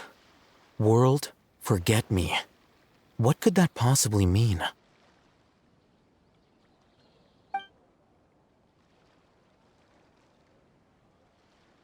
If the mantra took him away, then that means the Academia got the Divine Knowledge Capsule back, too. What a shame. We were so close. Still, Paimon didn't expect the Divine Knowledge Capsule would be so dangerous. Imagine if we tried to open it. Oh, who knows what would have happened to us? As things stand, there is no reason for me to remain in Port Ormos. I believe our collaboration has also reached its end. Oh, we were so busy trying to find the Divine Knowledge Capsule that Paimon forgot to ask you something. Since you're a member of the Academia, do you have any idea how we can go about meeting Lesser Lord Kusanali? Truthfully, I don't. Lesser Lord Kusanali appears to exist outside of Sumeru's entire administration. Most of the time, you wouldn't know she exists at all. Moreover, since the Academia possesses the Akasha, a symbol of our deity's wisdom, scholars have no reason to desire to make contact with the deity herself anyway. Kusanali is such a mystery. I'm heading back to the Academia. How about you two? It's almost the day of the Sub-Zero's festival. Maybe we should head back too. We've been rushed off our feet over the past few days, so maybe a little rest and relaxation will do us good. Then we'll part ways here, Al-Haytham, until we meet again.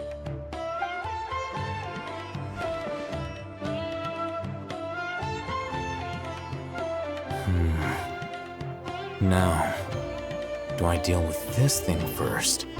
Or should I produce the report that the higher-ups require?